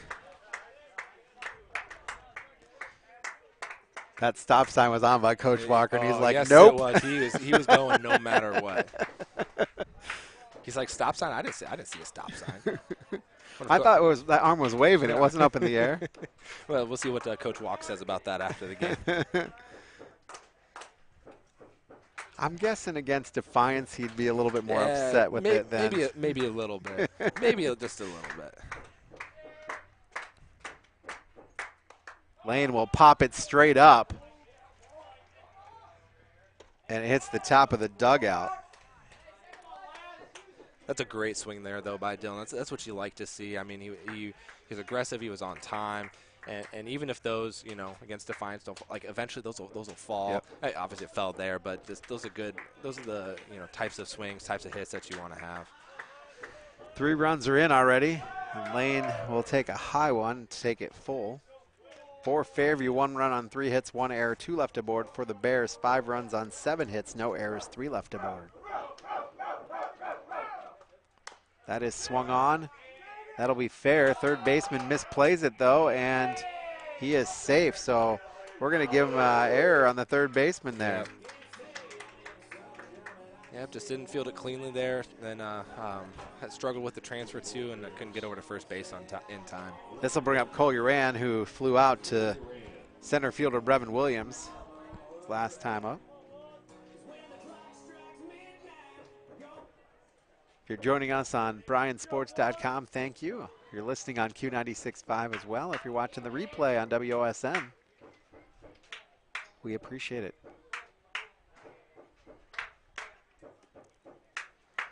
Pitch is down low to Uran. I thought he was going to put his arm up for a strike there.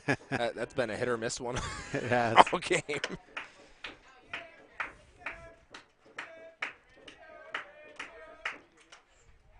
That's outside.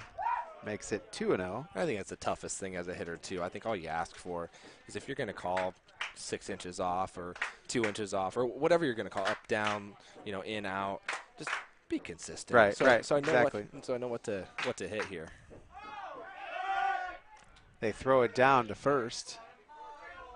Uran has a 3-0 count now, and they didn't get Lazarus Lane.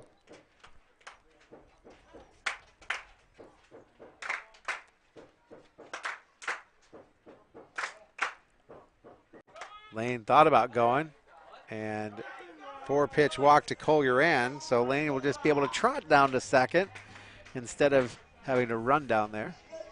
That'll bring up the bottom of the order, Cade Carlin, who singled to left field his last time up. Elijah Aaron tying his shoe there at the pitcher's mound.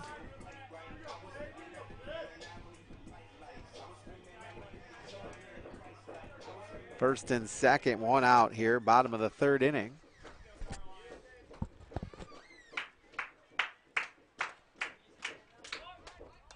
Bunt is popped up and out of play for Lashaway. Bears trying to do the small ball.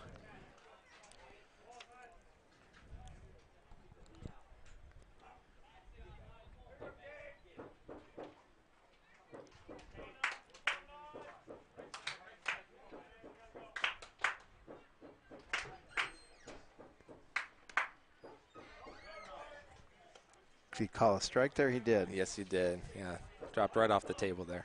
Yeah, I didn't see the arm go off, so I was relying on you there.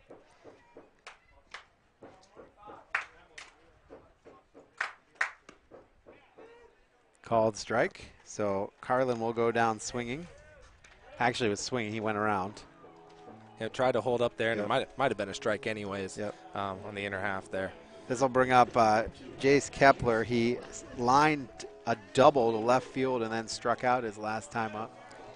All umpires have their own kind of, tell or what they're going to do. At the polling the other night, the home plate umpire took, every time he was going to call a strike, he took two steps backwards. 2 steps back and strike. Yes, yep. Steve just kind of stands there and then raises the arm. Sometimes it's tough to tell, but yeah, they all got their own little personality back there. Yep.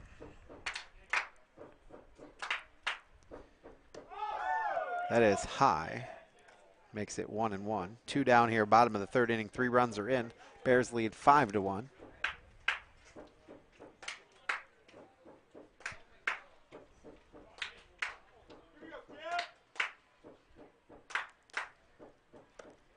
High again to Kepler.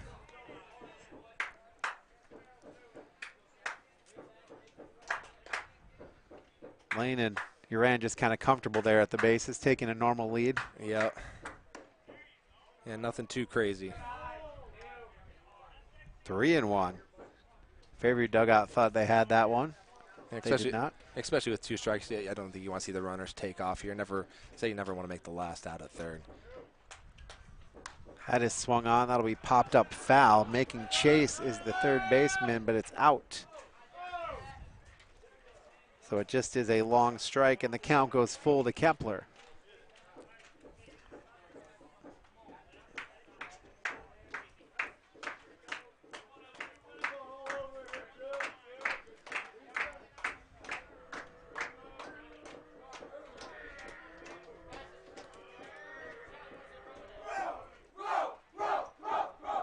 They throw back to, they were going to throw back to second. We end up holding it.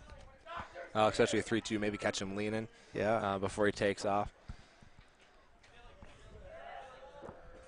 Aaron now looks at the batter, Kepler, who's got a full count on him. Swung on, fouled back. This will be the 7th pitch of the at-bat. So Chase really protecting with 2 strikes. Yeah, no, that's what you like to see there.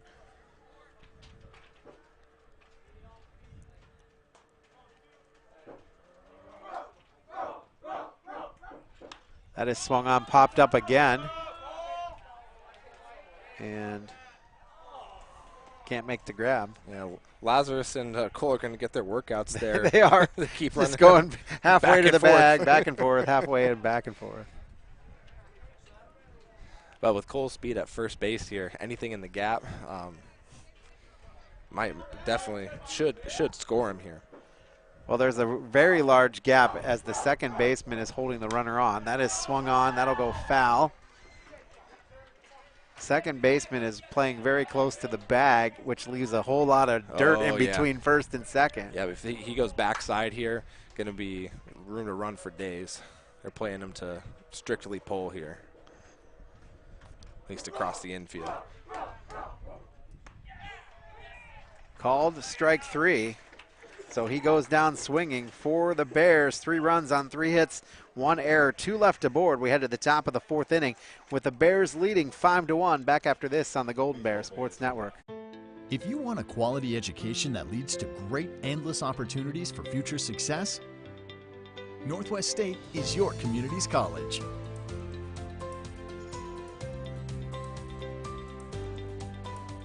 Bryan Parks and Rec invites you to Fountain City Amphitheater for a summer of amazing free shows. We have something for everyone like Comedy Under the Stars, the Toledo Symphony Quintet, the historic Bryan City Band, Rock the Night Away with She Will Rock You, enjoy a comedic percussion show with buckets and boards, local music, family craft nights, yoga, and worship at the Amp. Let Bryan entertain you. View the full summer lineup and learn how to make a donation to the Amp at cityofbryan.com/FC Amphitheater. Help the Child Mind Institute change children's lives. Visit childmind.org. Back on the Golden Bear Sports Network, the main stop scoreboard shows 5-1 in favor of the Bryan Golden Bears. Our scoreboard sponsored by the Main Stops of Northwest Ohio. Open when you need them. You're always near a Main Stop. Don't forget about Thirsty Thursday every Thursday. The Main Stops of Northwest Ohio. Going to turn the play-by-play duties for an inning over to Derek Hawk. Are you sure about doing that? I'm going to let you do it. All I'm going to sit back and relax. I did 4 games in 4 days, buddy. You're up. I'm not sure you want to do that, but I guess we'll do a little switch like Tom Hamilton and That's right. Jim Rosenhaus That's do. right. Give you an inning. Good. You have a pitching change to announce, too. Yeah, I do. So hopefully I can do that effectively. Colbert Miley, number 8, now on the mound for the Bears. Let's see if we have any other defensive changes. I don't think so. I think that's it. So we lifted Aiden Pels for Colburn Miley. Colburn, let's see if we can get stats here. Colburn, no wins, no losses on the year, 4.20 ERA, 3.1 innings pitched with 2 earned, 1 hit, 2 runs, 2 earned, 4 walks, and 2 Ks with a 1.5 whip, averaging 4.5 Ks per 7. So we'll see what Colbert can do here for the Bears in the top half of the 4th. Up for the Apaches here, we have number 35, Eli Schinninger. He flew out last time to Jace Kepler.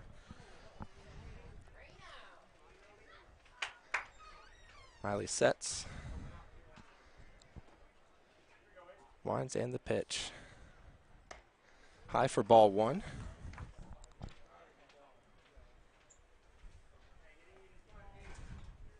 Miley's got all sorts of color combinations. He's got the orange shoes, the purple Yeah, socks. he does. In there, swinging strike there. Healthy hack from Schinninger.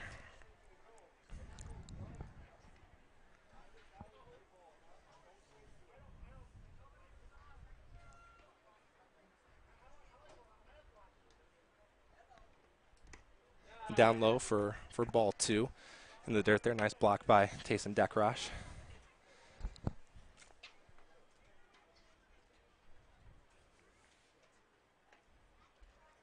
Winds and the pitch.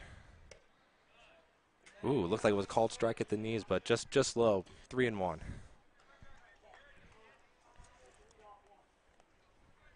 That was a good pitch there by Miley. And high for ball 4, back to the backstop here. And Schinninger doesn't try to go to second.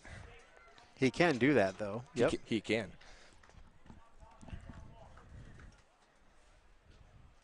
All right. And now up for the Apaches, number 24, Jackson Grine. He doubled that big double left field last time. Down the left field line, Yep. yeah. No, I can't remember where. In there for a strike, 0-1.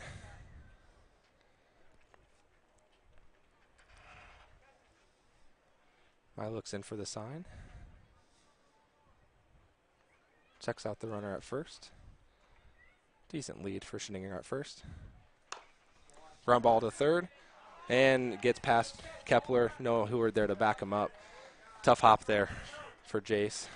That just hopped right up. Yeah, it hopped right over him. Yeah, so it was kind of softly hit, and then it almost looked like it hit a lip or something. Hit the lip there and bounced over his head. So, unfortunately, that'll be an error on Kepler. which puts runners on first and second with nobody out here. Now up to bat for Fairview. 6, Zane Timbrook. 6 is Zane Timbrook. I think I'm not doing great here, Chris. I'm trying to keep the lineup. He lined out to Cade Carlin his last time up just to help you there. Yeah, I'll let you fill that in. High and outside here for ball 1, 1-0.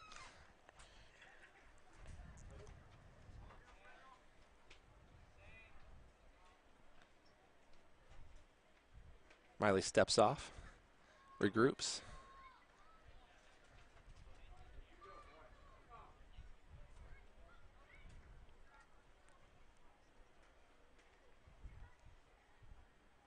More action in the Apaches bullpen. In there for a strike at the knees, 1-1. Yeah, looks like it's number 21 in the bullpen. Oh, maybe it's or not 21. It can't be 20. Could it be 21? 21 is the current pitcher, so I guess it could be. Maybe loosening a up little bit down there. Decent lead at second for Schinninger. Weak ground ball to first base. Watson makes the play, flips it to Dominic, who's coming first base for out number 1, advances the runners to second and third. That's one of those sitting there in kind of no man's land for a second there. Can be a tough play at times, but nice play there by Watson to flip it over to Dominic for out number 1 of the inning. Yeah, Dylan at second came over, and so did Colburn Miley. And it was like a committee over there at first base. It was. Yeah, no, that was heads up there by Dylan to be at the bag, because at that point it could have been a foot race. Miley sets in the pitch. Swing fouled off for strike number 1. Up to bat is number 4. Abram Schinninger, the second of the Schinningers in the lineup. He flew out his first time up and flew out to Cade Carlin.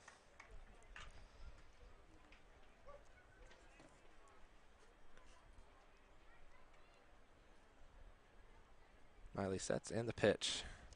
In the dirt. What a stop there by Tayson Dekrosh. That's a heck of a pick. Brings the count to 1-1.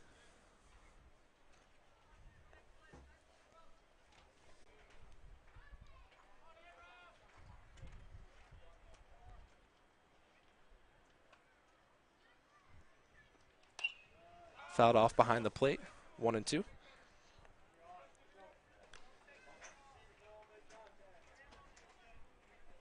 Let's see what Miley likes to come with here. Maybe a curveball, keep him a little off balance here.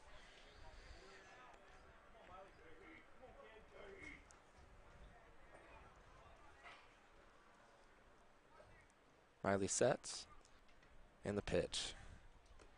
In the dirt, swinging, strike 3. First base is unoccupied, and he throws it away, allowing the run to score and grind to advance to third.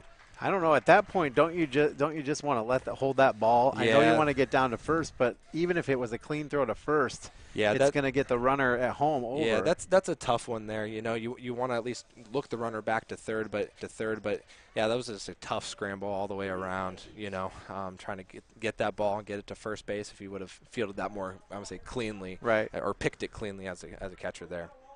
Now up to bat for the Apaches, number 5, Jude Schinninger, round out the Schinningers in the lineup. He's got a good opportunity here with runners on first and third. Miley sets. The pitch. In there for a called strike right down the middle.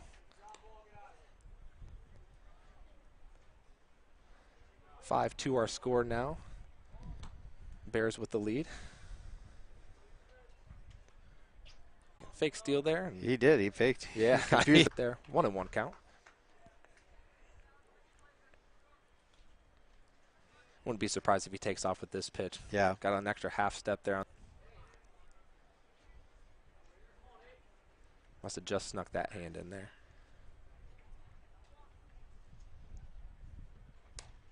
Fouled off to the first base dugout. 1-2.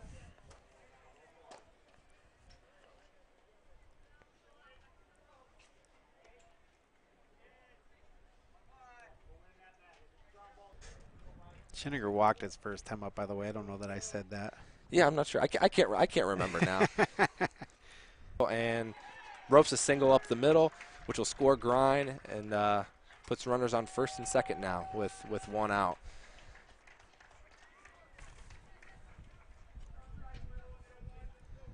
Yeah, that's a great swing there by Shinning. Ball up the middle. Dylan steps on second to first. Oh, and unfortunately can't pick in at first. Almost a tailor-made double play there, but yeah, ball right over the bag. Dylan stepped on second and fired it to first. Just a little bit low on the throw. Watson couldn't pick it out of the dirt there, but good to get at least one out. Makes her 2 outs now. Runners on first and third. Brings to the plate.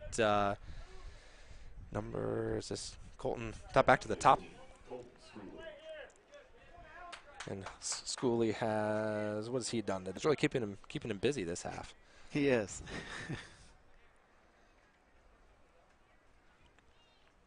He's kind of a low ball, ground out kind of guy. He is. He likes to live low, so you see a few more balls in the dirt there from Colburn. Which is where you want to live as a pitcher. Swung through the pitch for own, so yeah, you got a few more balls to block there as a catcher.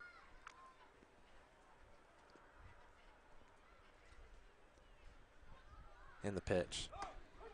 Great pitch there, right down the middle. Strike 2. The runner kind of hesitated there. Yeah, it looked like he wanted to try to draw the throw there, and then just said, yeah, I'm just going to keep running to second base.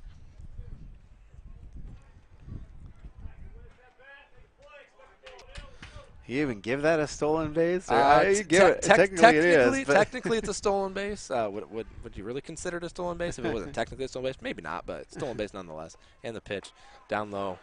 2-2. Twos are wild again. Two balls, 2 strikes, 2 outs here in the top of the fourth with 2 runs already in. Runners on second and third, 5-3 Bears. Bears got to be really careful here to not let any more of these runs come in. Yeah, absolutely. And the pitch. Down low, 3-2. Runners one of the first base dugout. Should be playable. Watson sliding in and just outstretched arms dives and just. Did that hit his glove and bounce out? I think it did. I couldn't tell. Corbin ran in front there the last. I couldn't tell if that got his glove. A little bit of an early dive, but yeah, that nice effort there by Joe nonetheless. So we stay at 3-2.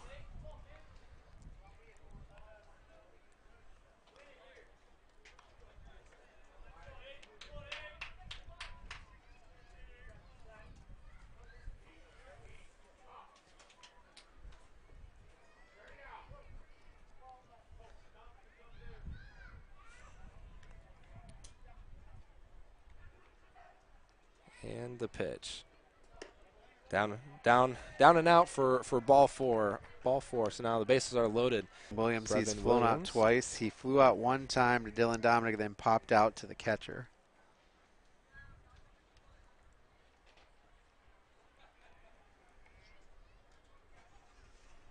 But now you got the bases loaded. Miley sets.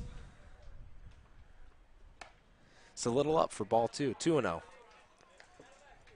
I think you really got to come to him here now, especially 2-0. You don't want to go down 3-0. Tayson Deckrush out to talk to him here. Just settle him down a little bit, and I think that's the conversation. Settle down. As of last week or so, last 2 weeks, they've been playing really, really well. Yeah, you got 2 errors on the board tonight. One was a tough hop. I mean, I'd say it's a tough play. I'm trying to remember where our other one was at, but you have played clean defense behind your pitching tonight.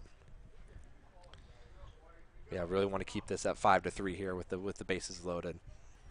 The 2, 3, and 4 hitters coming up for the Bears in the bottom of the inning.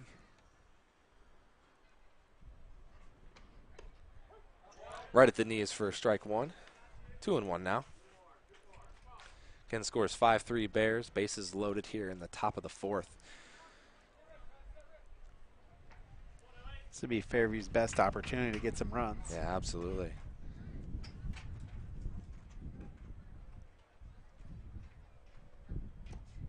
Down low, 3-1.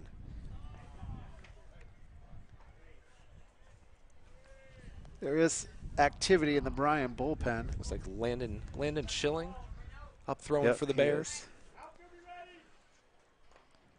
We thought this might be pitcher by committee tonight. And down low, ball 4. Walks in a run. So 3. Eli, or no, back to Schinninger yet. So yeah, bring up Lashaway. He lined out to.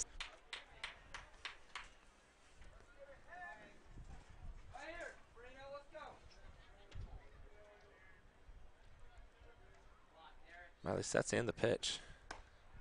Ooh, looks like a good pitch there. A little high for ball one. Might have been a tad outside too. Yeah, just a tad. Little up, little out. Really don't have to worry about the runners with the bases. Yeah, no, they're not gonna go anywhere here. Obviously nowhere to put them, so just got to bring it in the zone here. Down low, 2-0. Oh, and then they Taysom was looking for the ball there, sitting right underneath the umpire. Yeah. And it appeared to hit.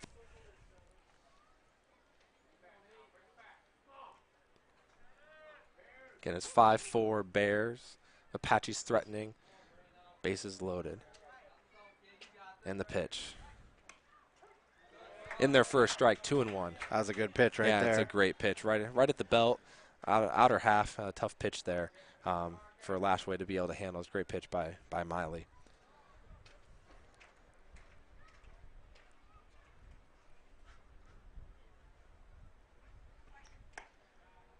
Little high, 3-1. Close there. Close. Yeah. 3-1. Been a long inning for the Bears. Yes, it has. Yeah, long inning for the defense. Oh. Walks Ball another 4. one. We're tied at 5 Walks now. in another, 5-5 now. And Walker out to talk to Miley. Let's see if we see a pitching change here.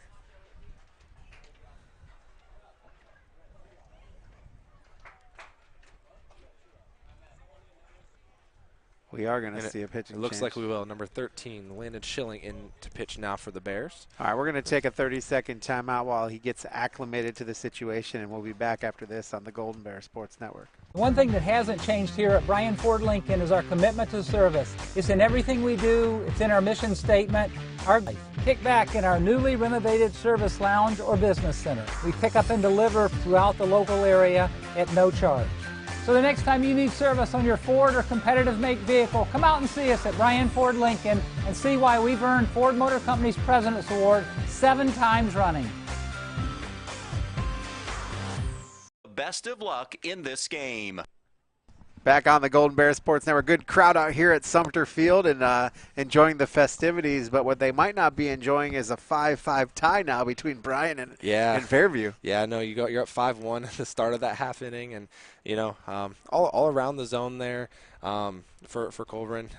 Just a tough one there, but yeah, Landon Schilling in now, so I'll come in and slam the door shut. He's 2-1 on the season, a 4.57 ERA, and averaging 4.2 strikeouts per 7. And he's going to be called to come in here with the bases loaded. Real easy. Just get acclimated. Throw 3 strikes and get out of the inning. Yeah, you're good. Just throw 3 strikes, and you're That's good. all you got to do. Right out of the inning. We'll take this opportunity to thank our sponsors too. They include Andrews O'Neill Lowe, the Bryan Athletic Boosters, Bryan Ford Lincoln, Bryan Parks and Rec, Danielle Van Atta Agency, Jason Deach Automotive, Newcomer Schaefer, Spangler, Bryner and Riggs, Northwest State Community College, Oberlin Turnbull Funeral Home and Crematory, Real Estate Advantage, Starks Plumbing and Heating and Veteran Services of Williams County.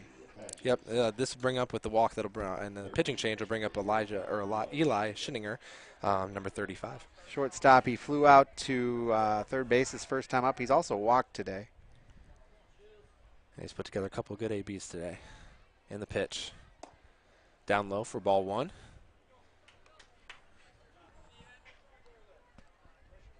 Yeah, if you're a Fairview hitter right now, you're looking one pitch in one spot. Yeah. Making our guys throw it in the zone. Down low, 2-0.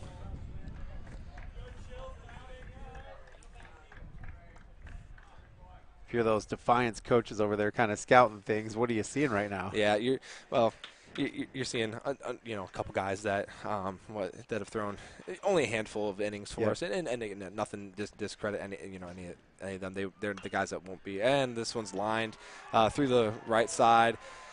Not Lane. That's Pell's out in right field. Sorry, throws it in to hold him to a single and allow only 1 run to score. Well, good job by Aiden Pell's there to come up firing and hold him to a single there. So that makes it 6-5. Apaches. Missed the pitching or the change with Aiden Pels being out there. But you're right, it is number 6, and he did come in and get it. Yes. This brings up Jackson Grind, the first baseman. He doubled to left his first time up and reached on an error. Right down the middle, strike 1. That's where you want to live if you're Landon Schilling. It's a nice pitch there, way to get ahead of the hitter and start the batter off with a strike. Fouled off to the left-hand side down the third baseline. Makes it 0-2. Line for Miley. He faced 9 batters through 37 pitches, 20 balls, 17 strikes, gave up 5 runs. None of them were earned.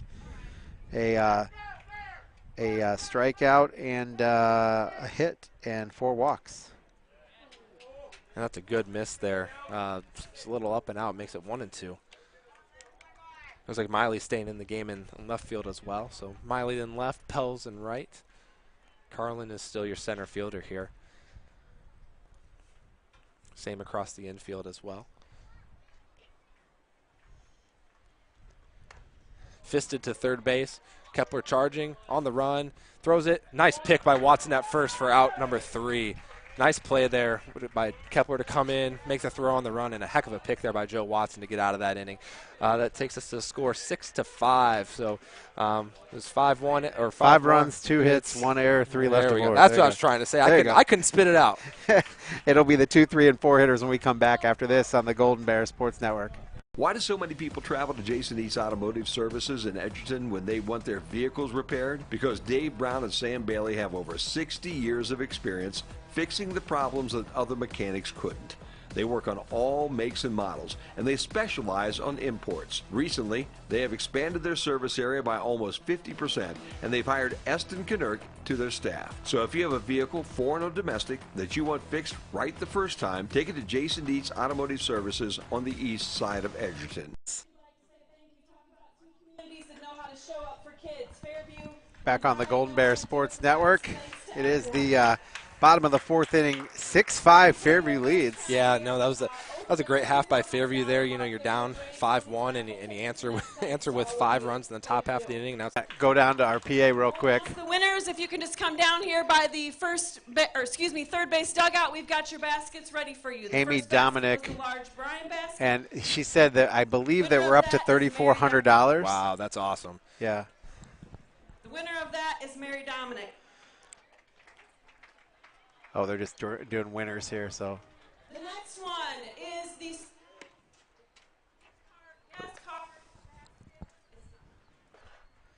Hang on, we're going to try to help her out here. How about now? I'm going to stand still. I'm not moving. Gas card, Bryan basket goes to John Sessler.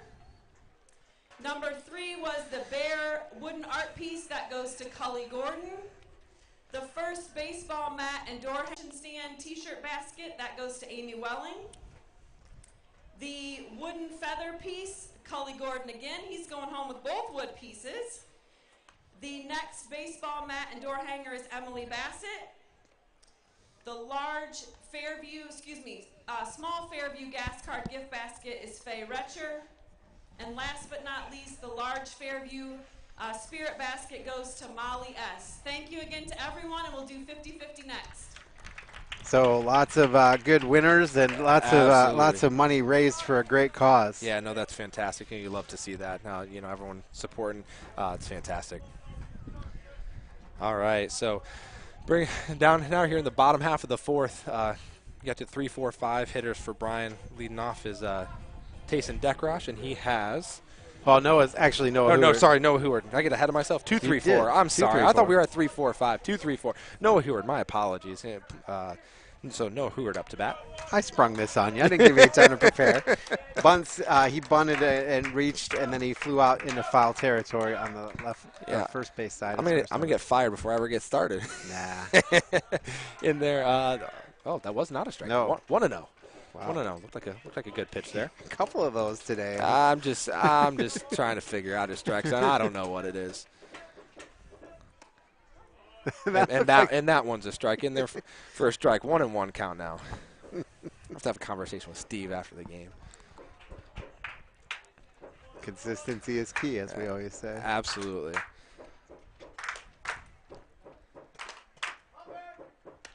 Swung on, grounded to second base, fires to. Colton Schooley was right there waiting for that. Yeah, that was a nice play. Range to his right just a little bit and made the play. Now up to bat is Tayson Dekrosh. 1 for 1. He singled to left field and walked. Yeah, and that you like to see that in his swing is one. He likes to pull the ball, so when he fires that ball into the Fairview Apache bullpen. In there for a strike, 1-1. Nobody up in the Bears half of the bullpen. Yeah, it looks like we're gonna ride out land lines and the pitch. Inside, almost looked like that hit him, but little just inside, 2-1. In there for a strike, 2-2.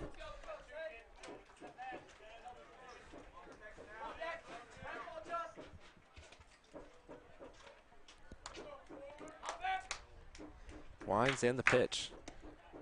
Just inside, 3-2. The count will stay at 3-2.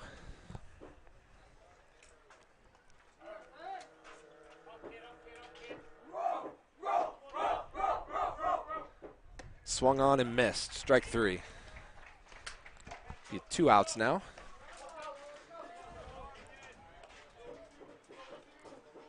That'll bring up Joe Watson, number 4 hitter. He reached on an error by the shortstop and then singled to center field. Yeah, that was a nice hard hit up the middle last time. Really roped that one.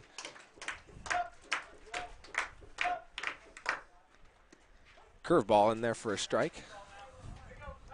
It's a nice little curveball. It is. It's not throwing it super hard, about 58, 59 miles an hour, but it just snaps right off the table. He's got a nice little curveball there. Swung on. Foul ball. Right down the third baseline, but just a bit foul. Should have been fair. Very close. Let's put it that way. Very close. Just a bit foul. Our cameraman over here is giving us the fair signal. Makes the count 0-2 on Watson.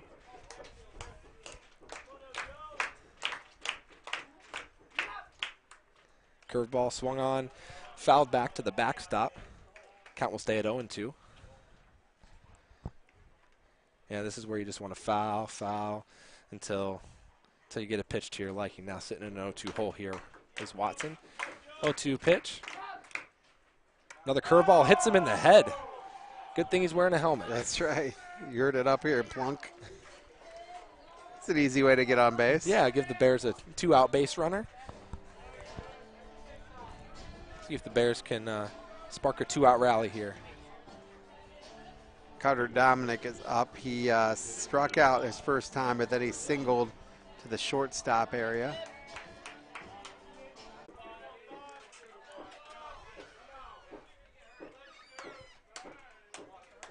Aaron sets. Steps off the mound, looks back the runner. No throw.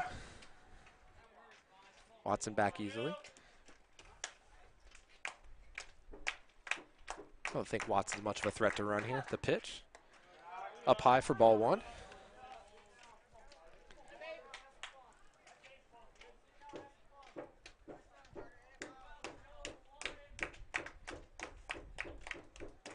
Aaron sets. Back to the backstop. That'll allow Watson to move to second base. There goes a wild pitch there on Aaron. Umpire comes to the mound and apparently couldn't see the rubber, so got to dust it off real quick. And he puts it right back on. Dirts it up right again. Kicks up some dirt and Singer out to the mound now. I wonder what the conversation is here. 2-0, 2 outs. Probably thinking, don't want to obviously let that runner score. And are they gonna make a pitching change? So I guess not much of a conversation. Oh, no. I'm confused what they're doing. I think Andy Singer just went out to oh, maybe they are going to make a pitching change. I thought they were just going to talk to him, kind of calm him down here, 2-0, 2 outs, runner on second. Jackson Grind is kind of standing on the mound, but the ball is in Elijah Aaron's hands. So yeah. Looks like Aaron's going to stay in. It looks like it's just a conversation. Aaron will stay as the pitcher here.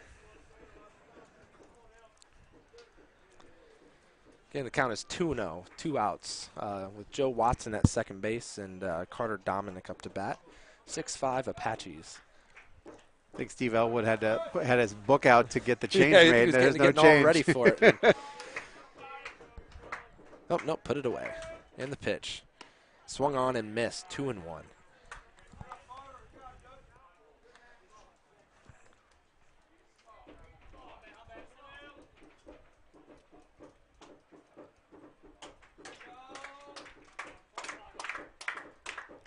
And the pitch. Swung on. Missed for strike 2. Makes the count 2-2. It's like he didn't have his head on it when he swung there. Yeah.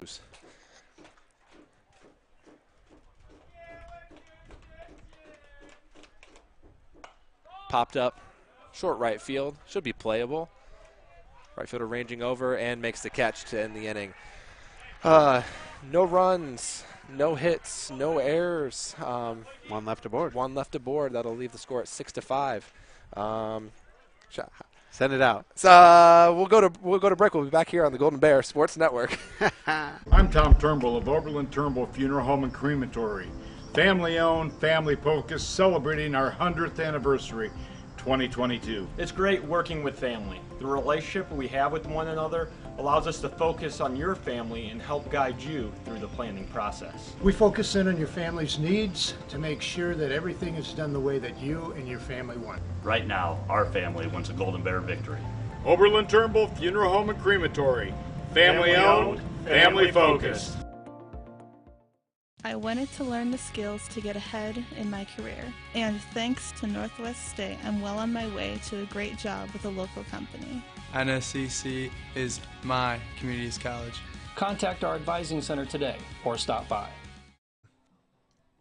All right, back out top of the 5th inning as Fairview will bat with a 6-5 lead. My thanks to Derek Hug for doing an inning of play-by-play there just to kind of change things up a little bit. Let's just say I'm glad you're taking back over the play-by-play. And for the record, if we hold them this top half and score a bunch in the bottom half, it's totally because I took over the play-by-play that they scored 5 runs. All right, well, we'll see. We'll see. Landon Schilling remains in at the pitcher spot. Don't think we had any changes on the infield. We have not. Meeting of the minds at the mound there. Coach Singer will head out to coach third base.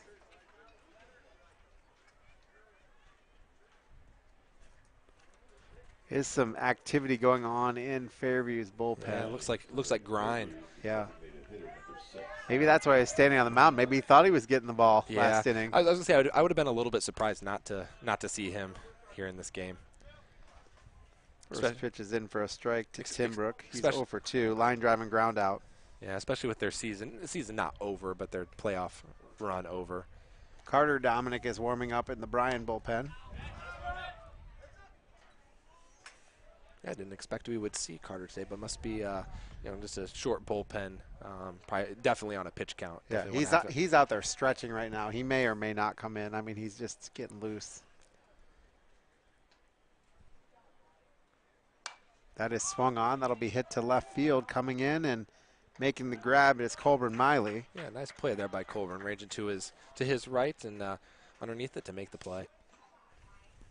So it'll be 7 unassisted on the putout. That'll bring up Abram Schinninger. Schinninger's 0 for 2. He flew out and reached on a drop third that the Bears just couldn't get it down to first base.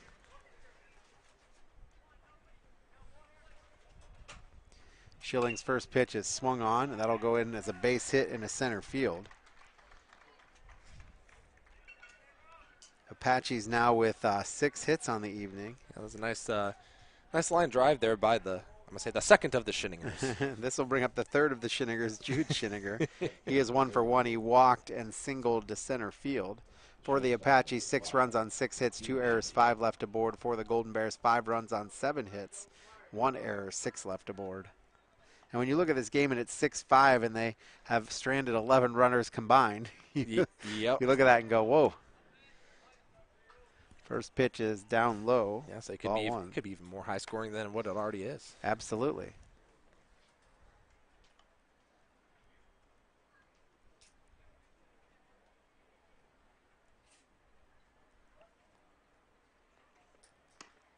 That's in there for a called strike.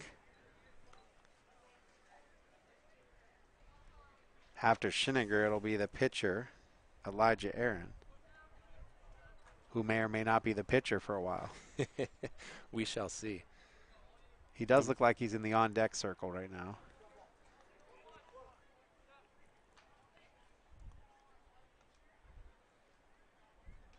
He'll go back. Back safely as Schinninger.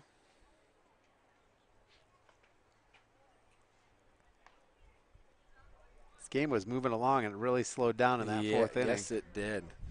Yeah, no, we were moving at a really good clip, man. Oh, the runner might go. Swung on to Landon Schilling. It pops out of his glove. He'll throw over, get him at first.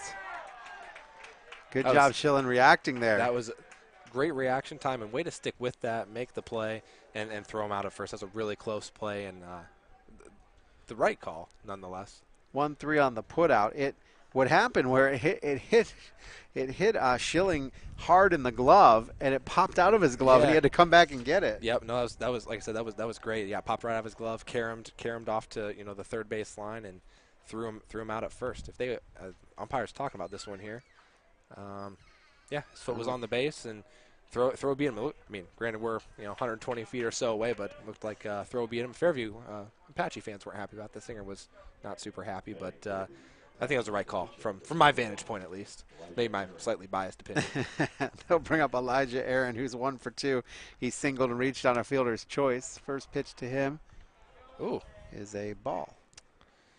I almost said called strike, and I would have been wrong. I think, well, in my opinion, you would have been right. I think I was right at the knees.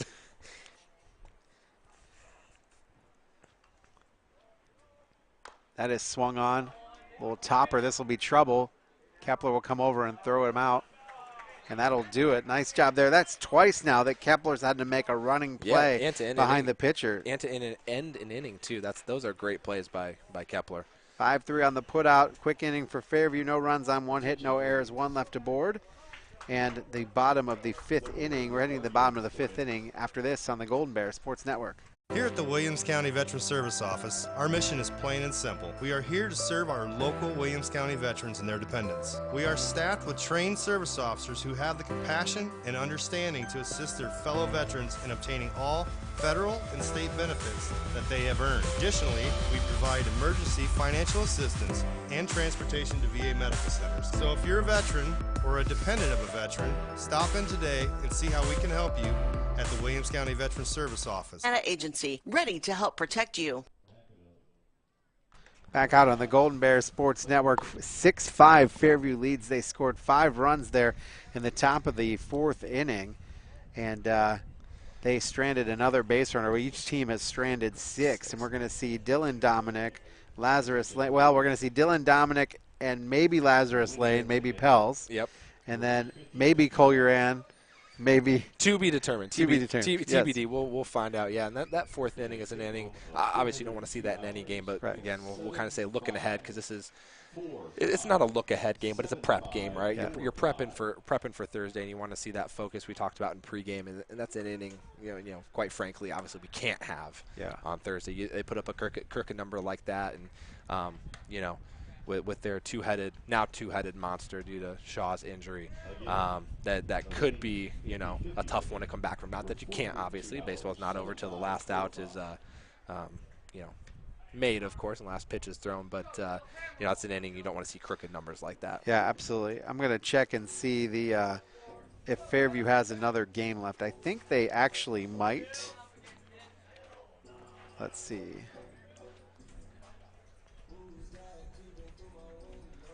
Fairview baseball schedule. We'll pop this up here. And it's coming in here. This will bring up Dylan Dominic.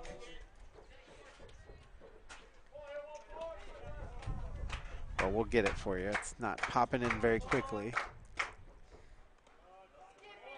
Pass ball. Ball one for Dominic.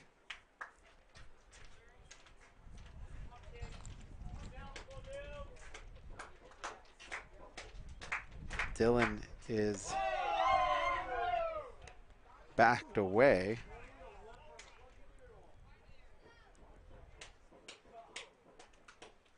That makes the count 2-0. That's a called strike to make it 2-1. Yeah, Aaron's came in and threw a couple good innings here. Yeah, he has. Came in, settled in, thrown well. Oh, an error there by the third baseman. Dylan Dominic is aboard. The third baseman just lost track of it. Yeah, no, that's a little bit of a tough play coming in, but one that unfortunately should be made and go as an error. All right, so this will bring up Colburn Miley, right? Yep. So Miley will bat for Lane. So, I mean, Pels would be batting for... Or Schilling. I saw Schilling on deck. Is Schilling batting? For Carlin, yep. Yeah. Wait, Cole Bat? Oh, is the pinch runner. Okay, I got confused there. Cole Bat is the pinch runner, and I don't even have Cole in my stats here, so we're just gonna keep Dylan Dominic there on the scorebook program, and just remember ourselves that that's what's happening.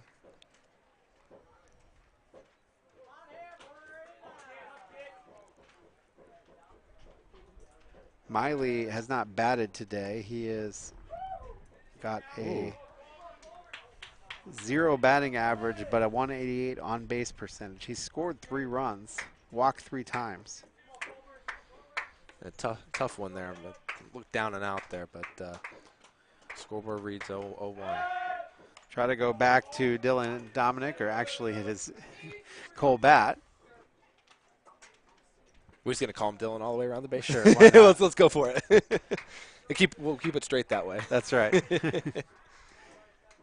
And the thing is, he's not wearing a number that he normally wears for, right. So it's throwing me off.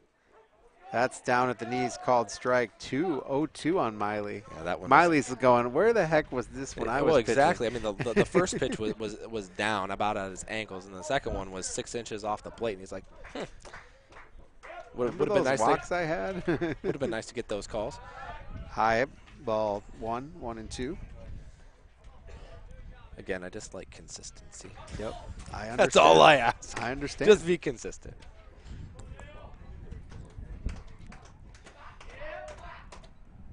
That is swing on. That is roped over here. Foul. Stays 1 and 2. That was hard hit. Yeah, it was.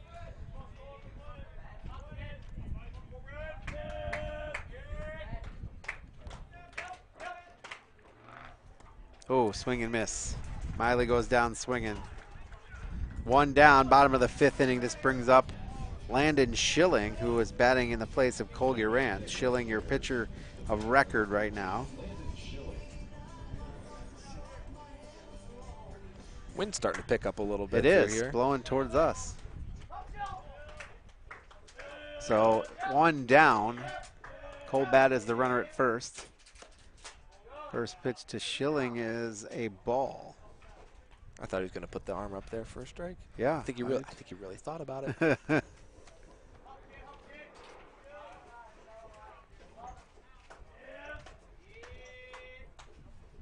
Swing and a miss for Schilling. Lashway's doing a good job back behind the dish, kind of framing and kind of holding. Yeah, he's done a nice job. He's framed pitches well, and I've been really impressed with his blocking behind the dish. He's done a really good job keeping balls in front and keeping runners from moving extra bases all day. Schilling ducks down on that one, makes it 2 and 1.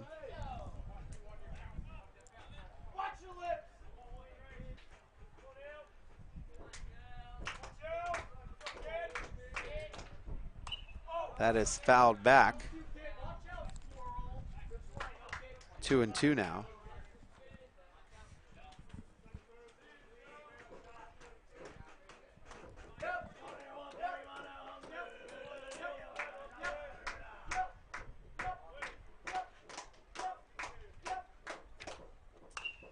That is swung on.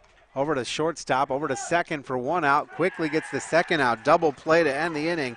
Ground ball double play. Let's look at it. 6-4-3 as traditional double play.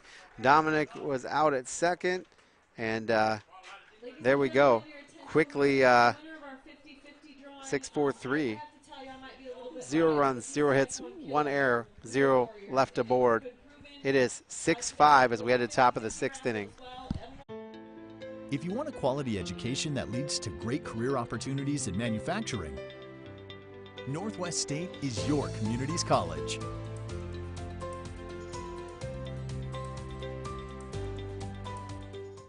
The Bryan Athletic Boosters is excited to announce the Community Athletics Capital Improvement Project to update and enhance the football stadium, creating a community multi-purpose facility, safer practice facilities, and a better experience for middle school student athletes. The Bryan Athletic Boosters are actively seeking donations for this project. For more information or to donate, go to BryanAthleticBoosters.com. With your help, they can continue the Bryan tradition of pride, dedication, and excellence. Go Bears!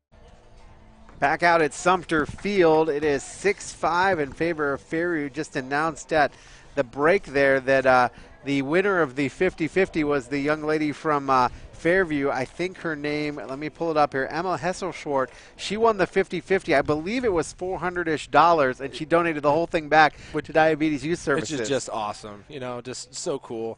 Just a really cool day, and how cool to donate all that back. Absolutely. The tally is safely over $4,000, and they're approaching $5,000. That's just incredible. Again, just both communities, the support that they're showing for this event today, and for the youth diabetes services of Williams County. Did I get that right? Diabetes Youth Services of Toledo. Of Toledo. Yep. There we go. But it serves all of our area here with it. Right. Yeah. I like it. It's the Little Shots Camp and the Big Shots Camp. I love it. Yeah. Name of the camp. Yeah, that's awesome. So, yeah, just incredible, and love to see the support by both communities here. Landon Schilling will be in still as your pitcher. He has thrown 15 pitches in his time as facing 5 batters. He's given up 2 hits, but none of the hits resulted in any runs. Yeah, and if you're the Bears, you really got to have another shutdown inning here, right? Yep. Shutdown inning, scratch across a couple runs in the bottom half. It looks like you're probably going to end up facing Bryan here. I'd be surprised if they don't. They might run Aaron back, but I think it'll be Bryan in the bottom half of the 6th. All right, we got a fielding change. Lazarus Lane is in left field now. Lane in left. Carlin's still in center. I don't think he's left center field. I think Pels is still out there. And Pels out and right. Yep. Infield across the board is still the same. Colton Schooley is 1 for 2. He singled up the middle, walked, and he struck out swinging, and he is quickly 0-2 here against Schilling. Wind blowing from right to left. Yeah, it's a little bit changing directions on us. It was blowing out to left, center a little bit. Now kind of coming in. Outside, that makes it 1-2. Dekrosh had to work on that pitch.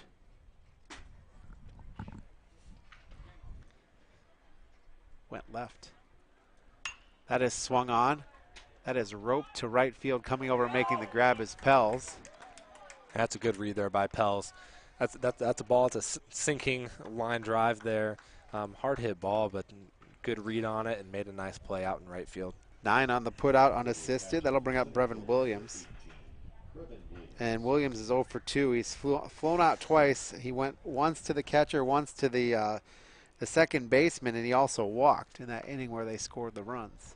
That is lined over to first base. Watson will make the grab and step on first base for out number 2.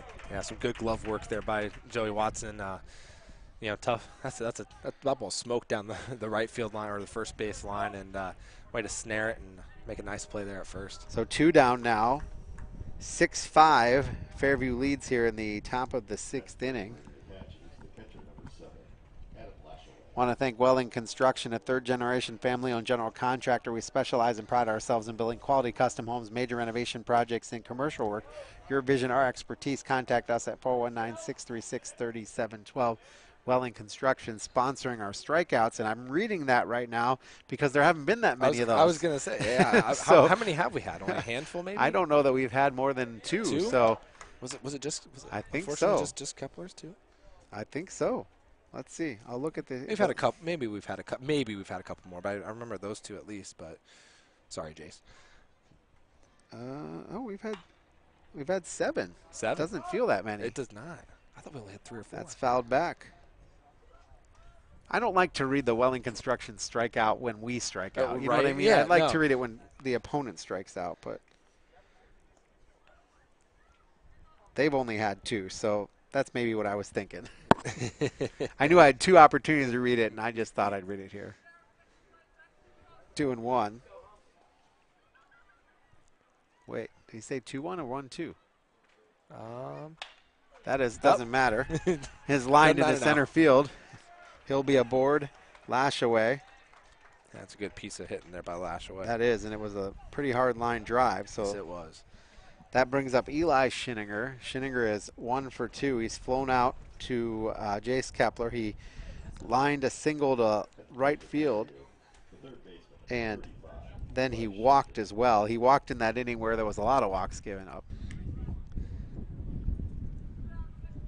Let's see what Schinninger can do here with a runner at first and 2 outs. Facing Landon Schilling, he'll go back, and if that throw was on target, that would have been an out. That would have been close. Yeah, absolutely. It's a good move. Just throw it just a bit high. I see that Schinninger showed bunt there. I can't imagine he's bunting. I think it's a little decoy there.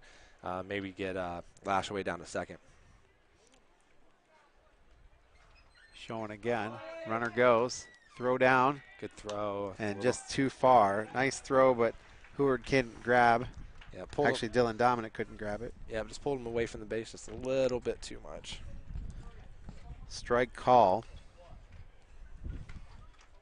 So 0-1. Runner at second is Lashaway. Did they call it a strike? That's what's on how they switched it. I thought it looked like a strike to me. Okay, we're going to go ball then. That looked like a strike to me, but that's a strike. So 1-1 now. That's what the umpire shows us. Wow.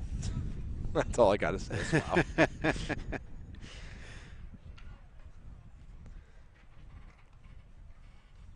The 1-1 runner goes. Dekrosh will fire it down, and it goes into the infield, or outfield rather, and that's probably not wise. Yep.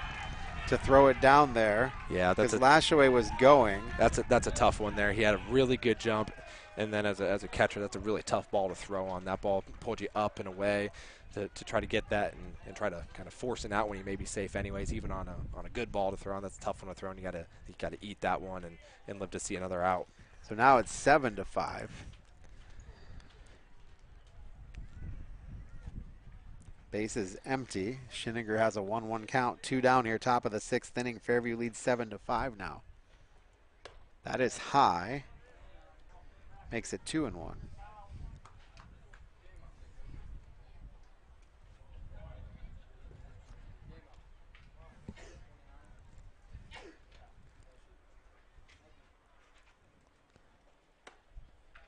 Ooh. Sends him down to first base. That'll bring up Jackson Grine, who is 1 for 3, double to left field. He reached on an error and grounded out to third. Let's see if we're going to get a swap here. We do. Okay. Schinninger will have a pinch runner. Yeah, I can't tell who that is. No, like I said, no numbers on the front now. No idea who that is. He needs to take a look at right field. Just turn around. Turn around for a second. All right, 26, Noah Schinninger. So there's another one. So now technically in the game there's 4 Schinningers. It's like not really 2 pair, it's 4 of a kind. Right. Sizable lead for Schinninger at first. Backs it off. Jackson Grine is your batter. That is swung on. That is hit to center field. Cade Carlin's going to have to hustle. It's going to drop in front of him. Schinninger will head to third, and he may go home. He does get waved home. Singer's running right alongside him. With him, and he scores. Wow. Schinninger scored all the way from first base on that one. Yes, he did. Yeah, and that's a tough read. That's one. You love to see the effort, but really have to keep that ball in front, especially with 2 outs. All right, so still 2 down. 2 runs are in the top of the inning here. It's 8-5. Papers are blowing everywhere. I said the wind's really picking up. It is really picking up. So we have a pinch hitter now. Nope, Zane Timbrook is up. Sorry, 0 for 3. He is 0 for 3 line drive, ground out, fly out. And pinch runner here. Pinch runner is going to be who? Is it no? Is it the same guy? It's no number. No on number the back. again. No number. Mystery.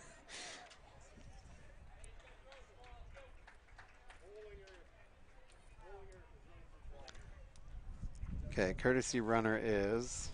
Say Collier. 29. Ollinger. Ollinger. Okay. Okay, so Ollinger's here. So pinch runner again. Worked really well last time. Zane Timbrook is 0 for 3. Lined out, ground out, fly out. 1, 2, 3 outs. 1, 2, 3. That is popped up, and it'll be fouled. Out of play. More activity going to be happening in the Apaches bullpen. Nobody in Bryan's bullpen. Yeah, it looks like we'll definitely be. I'd be shocked if we don't see Bryan in the bottom half of the 6th here, or at least for minimum the bottom half of the 7th. Bryan is the guy that's walking to the bullpen mound. That is swung on. Slow roller over to shortstop. It is made, and so nice play by Hoover to Watson on the ground out, 6-3. And at the end of the 6th inning, as we head to the bottom of the 6th inning, 2 runs, 2 hits, 1 error, 1 left aboard for the Apaches, and the Bears trail 8-5. Have some work to do as they enter the bottom of the 7th. Back after this on the Golden Bear Sports Network. One thing that hasn't changed here at Bryan Ford Lincoln is our commitment to service. It's in everything we do. It's in our mission statement. Our goal is simple: customers for life. Kick back in our newly renovated service lounge or business center. We pick up and deliver throughout the local area at no charge. So the next time you need service on your Ford or competitive make vehicle, come out and see us at Bryan Ford Lincoln and see why we've earned Ford Motor Company's President's Award 7 times running. Back on the Golden Bear Sports Network, bottom of the 6th inning, and the Bears have some work to do as they're down 8-5 here against the Fairview Apaches. For Fairview, 8 runs on 8 hits, 3 errors, 7 left aboard. For Bryan, 5 runs on 7 hits, 2 errors, 6 left aboard. Bryan scored in the bottom of the 2nd inning, 2 runs, and then the top of the 3rd, Fairview got 1. Bryan scored 3 more in the bottom of the 3rd to make it 5-1 going into the 4th.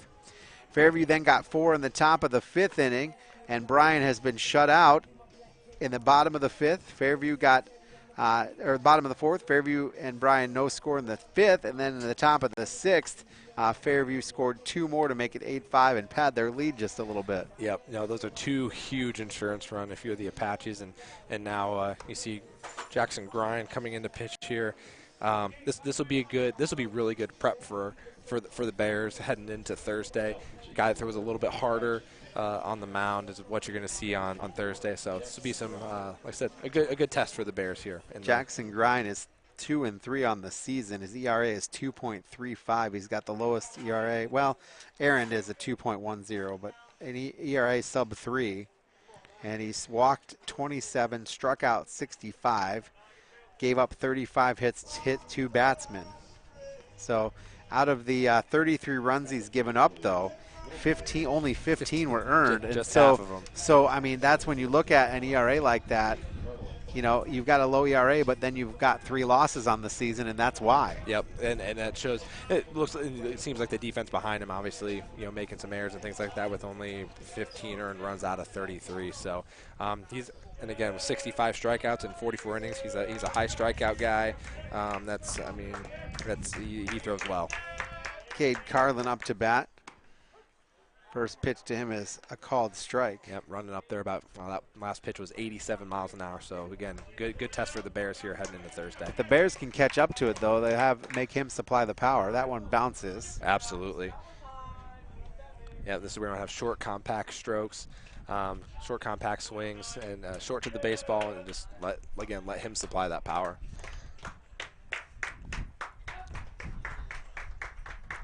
Timeout called by Carlin. Listening to Bryan and Fairview on the Golden Bear Sports Network on WQCT. Bryan.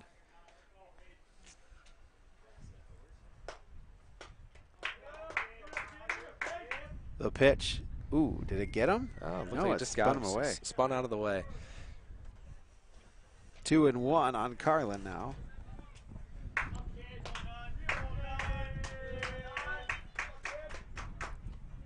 That is swung on. Bouncer to first base. Making the grab is, I think that might be.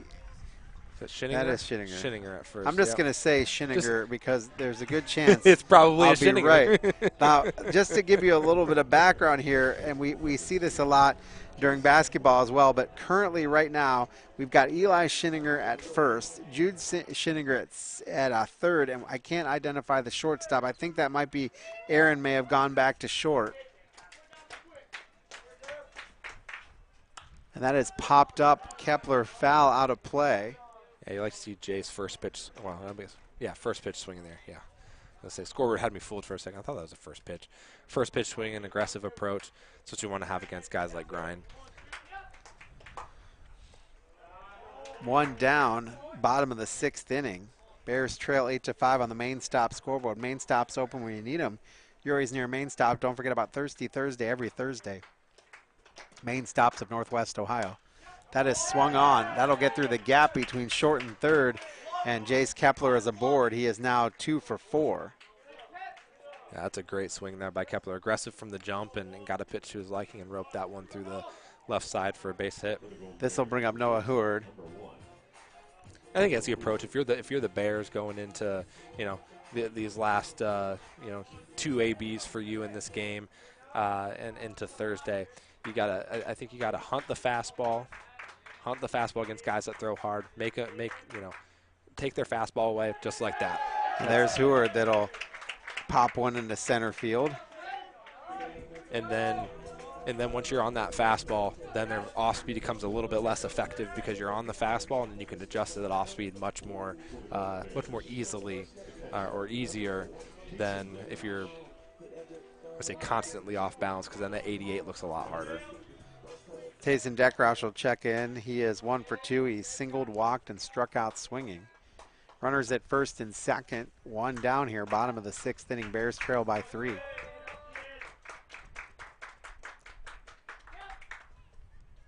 Bunt is laid down. It'll be a Great nice bunt. bunt. That'll advance the 2 runners, and everybody advances. So a bunt single for Tayson Deckrosh. Yeah, that's a heck of a bunt there by Tayson. Great idea to put that on there, and great execution by the Bears. This will bring up Joe Watson. Watson is 1 for 2. He reached on an error, singled, and he was hit by a pitch his last time up, right in the noggin. Wonder if his head's still ringing from that. 8-5 your score. I think Fairview leads. I think it was a curveball that hit him, so it didn't hit. Well, I say it didn't hit him hard, but still in the noggin nonetheless. Down low, ball no. one. He called that a strike? He called that a strike. It was at his ankles. That is not even close. I'm Okay. sorry. I'm sorry. The coach and me coming out. Wow. That's not even close. And I'm not one to usually complain. That's bad. That's just bad. Swung on, a little chopper. This might be trouble. It's trouble. And run will score. And everybody's safe. Everybody's safe. Boy, that was I don't even know if you call that, I guess you call that a single.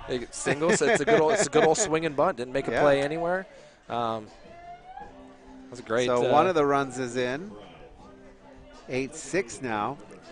This will bring up Carter Dominic. Now, Carter Dominic is due here. Yes, he is. Absolutely. He just got to stay short, compact within himself, not try to do too much. Again, let the pitcher supply the power. You got a good enough stroke, just stay short and compact. That is another strike at the ankles. And every Bryan pitcher right now is going, where was this at the top of the inning? Again, I just come back to consistency. I mean, I have no words, Chris. No words. I have to filter myself. That is swung on. Dominic will pop that one. That could be trouble. Coming over and unable to make the grab as the right fielder. That's going to score Heward. It is also going to score, is that Kepler? No, that's Dekrosh. And 2 runs score, tie ball game. He was due, right? He was due. Good swing there by Carter. Way to just, again, let the ball come to him, let him supply the power, and poke that one into right single. It's a great swing. Watson got to third. So second and third, 1 out. We have a tie ball game, 8 apiece. Now it's Dylan's turn. He has 1 for 3. He reached on an error. He doubled in the first inning, and then he struck out swinging.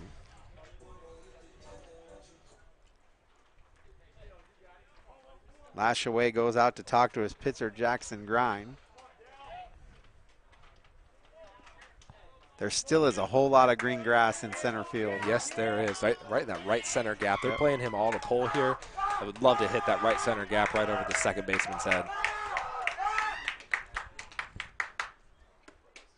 That is a strike called.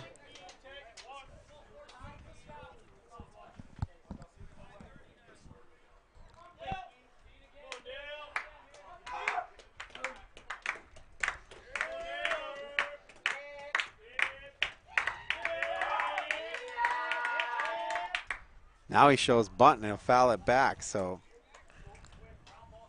2 quicks.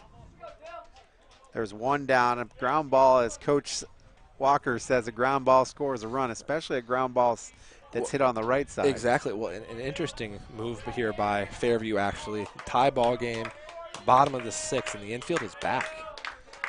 Infield's not even in to prevent this run from scoring. So, yeah, ground ball, absolutely. Just put the ball in play and that run's scoring.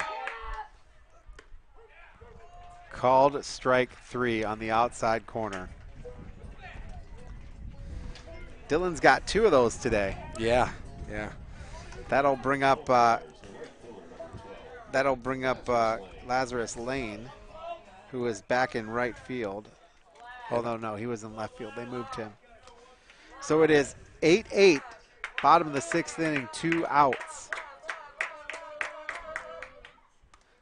Lane will swing and foul it back, hits the umpire, Steve Elwood. Yeah, caught him right on either the hand or the forearm there.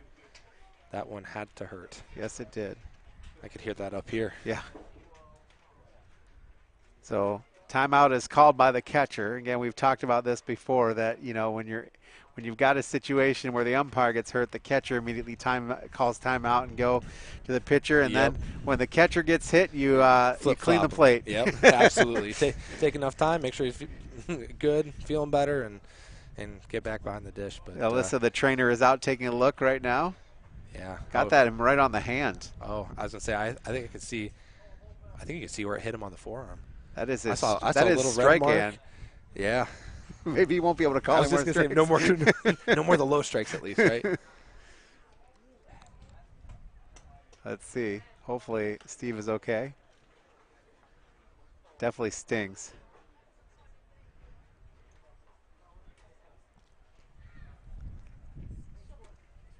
Fairview coaches will head back to the dugout.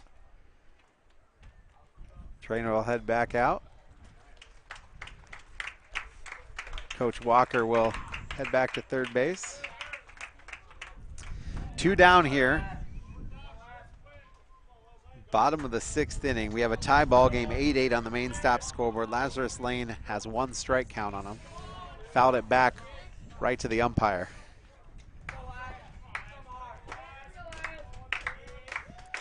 It's a nice short compact stroke here from Lazarus would be nice. Poke it right into right field.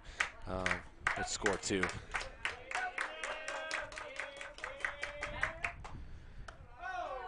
And it backs Lazarus Lane off, so that makes it 1 apiece. 1-1. Bottom of the order scheduled for Fairview in the top of the 7th.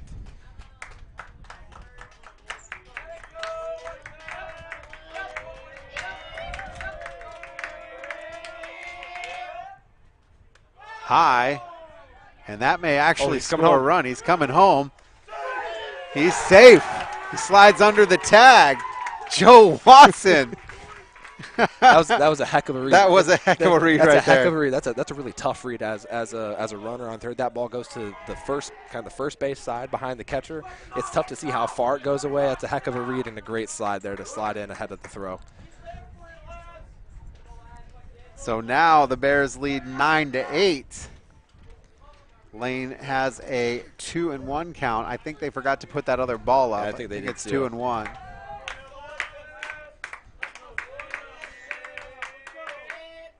That is swung on. That'll go into right field. Coming over is Schinniger, and he'll make the grab to end the inning. But the stolen base or the pass ball out is going to put the Bears on top, heading to the top of the 7th inning. And for the Golden Bears, 4 runs on 5 hits, no errors, 1 left aboard, and we head to the top of the 7th with a 9-8 score in favor of Bryan. Back after this on the GBSN. If you want a quality education that leads to great, endless opportunities for future success, Northwest State is your community's college.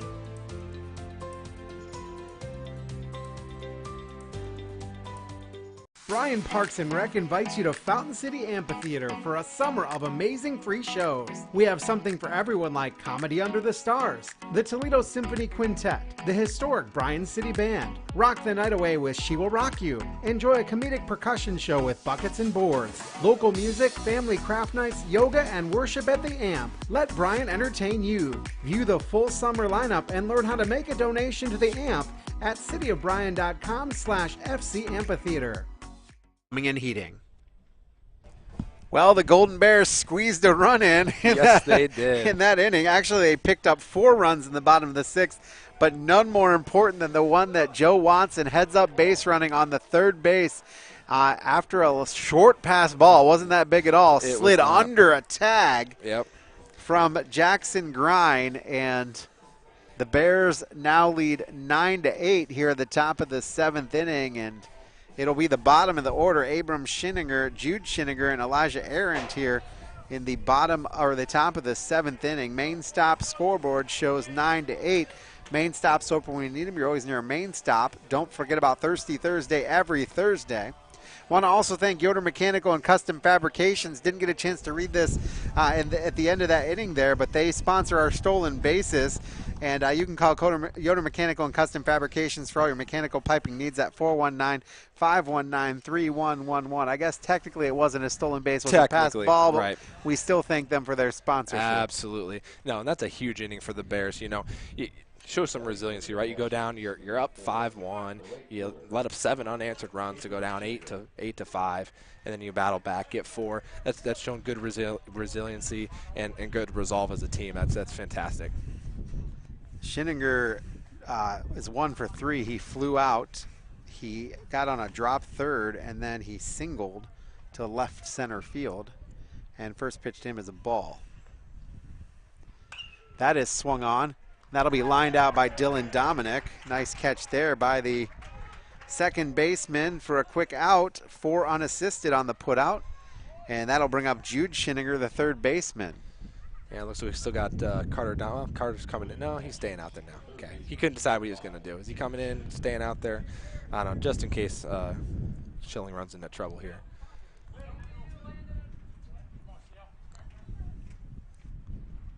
That is swung on, lined over to Kepler. He'll throw over to first. Catch is made. So a quick ground out. 5-3 on the putout. Is that 2 pitches, 2 outs? 2 pitches, 2 outs. Take that. Actually, 3 pitches. 3 pitches. He had a ball. I thought I forgot First one. pitch was a 3 ball. pitches, 2 outs. Yep. That's 2 down now in the top of the 7th inning. This will bring up Elijah Aaron, the shortstop. He is 1 for 3. He singled, reached on a fielder's choice, and ground out to the pitcher.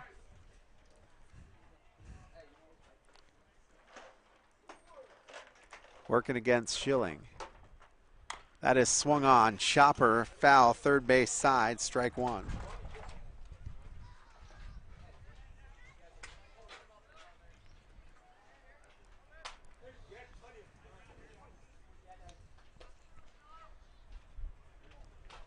That is swung on.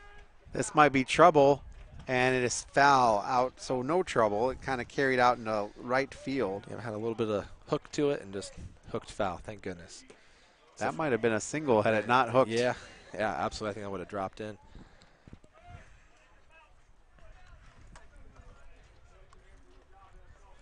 So 2 down here, 2 out.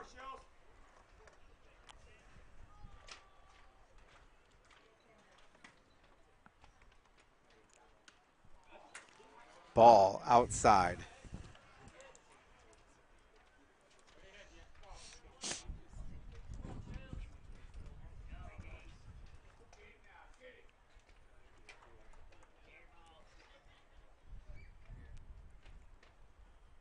That is swung on over to the shortstop. Heward will glove, and he's not going to make it in time. Oh, he got him.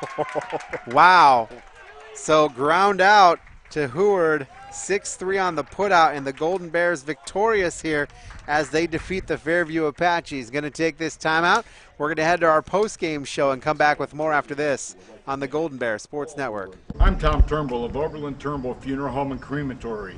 Family owned, family focused, celebrating our 100th anniversary, 2022. It's great working with family. The relationship we have with one another allows us to focus on your family and help guide you through the planning process. We focus in on your family's needs to make sure that everything is done the way that you and your family want. Right now, our family wants a Golden Bear victory. Oberlin Turnbull Funeral Home and Crematory. Family owned, family focused. Here at the Williams County Veterans Service Office, our mission is plain and simple. We are here to serve our local Williams County veterans and their dependents. We are staffed with trained service officers who have the compassion and understanding to assist their fellow veterans in obtaining all federal and state benefits that they have earned. Additionally, we provide emergency financial assistance and transportation to VA medical centers. So if you're a veteran or a dependent of a veteran, stop in today and see how we can help you at the Williams County Veterans Service Office. Why do so many people travel to Jason Eats Automotive Services in Edgerton when they want their vehicles repaired? Because Dave Brown and Sam Bailey have over 60 years of experience fixing the problems that other mechanics couldn't. They work on all makes and models, and they specialize on imports. Recently, they have expanded their service area by almost 50%, and they've hired Eston Knurk to their staff. So if you have a vehicle, foreign or domestic, that you want fixed right the first time, take it to Jason Eats Automotive Services on the east side of Edgerton. Back out on the Golden Bear Sports Network, Chris Malenga, Derek Hugg. The Bears win 9-8 with 4 runs in the bottom of the 6th inning. Here's how it looks for Fairview. 8 runs on 8 hits, 3 errors, 7 left aboard. For the Bryan Golden Bears, 9 runs on 12 hits, 2 errors, 7 left on base. The scoring started out like this. Bryan scored first in the bottom of the first inning, 2 runs. We were scoreless until the top of the 3rd inning when Fairview put a run aboard to make it 2-1. Fairview had a big inning in the 4th inning when they put up 5 against the Golden Bears to take a 6-2 lead. That lead was extended in the top of the 6th inning when it was the Bears scored in the bottom of the 3rd, so it was 6-5, and then 2 more insurance runs were added in the top of the 6th to make it 8-5, and then 9 runs in the bottom of the 6th inning to make it 9-8, and then a perfect quick pitch 7th inning to make the win there for the Golden Bears. Time of the game, 2 hours and 20 minutes. Let's take a look at some statistics. We'll look up first for the Fairview Apaches. Colton Schooley was 1 for 3 with a single, and he had a strikeout. Brevin Williams was 0 for 3. He had an RBI and a walk. Adam Lashaway was 1 for 3 with a run scored, a single, an RBI, and a walk. Eli Schinninger was 1 for 2 with a run scored. He had a single, an RBI, 2 walks. Jackson Grine was 2 for 4 with a run scored. He had 2 doubles. He also had an RBI. Zane Timbrook was 0 for 4. Abram Schinninger was 1 for 4 with a run scored, a single, RBI. He also had a strikeout. Jude Schinninger was 1 for 3 with a run scored. He had a single, an RBI, and a walk. Elijah Aaron was 1 for 4 with a run scored, a single, an RBI, and I think that's all that that played for Fairview. They faced a few pitchers for the Golden Bears. Aiden Pell started things off, faced 12 batters through 32 pitches, 12 balls, 20 strikes, gave up 1 run. It was earned. He struck out 1, gave up 3 hits and a walk. Colburn Miley came in relief. He faced 9 batters through 37 pitchers, 20 balls, 17 strikes, gave up 5 runs. None of those runs earned. He struck out 1, gave up 1 hit, 4 walks, and Landon Schilling faced 15 batters through 39 pitches. 15 batters, 39 pitches is unreal. He had 12 balls, 27 strikes, gave up 2 runs. Both of those were earned. He gave up 4 hits and a walk.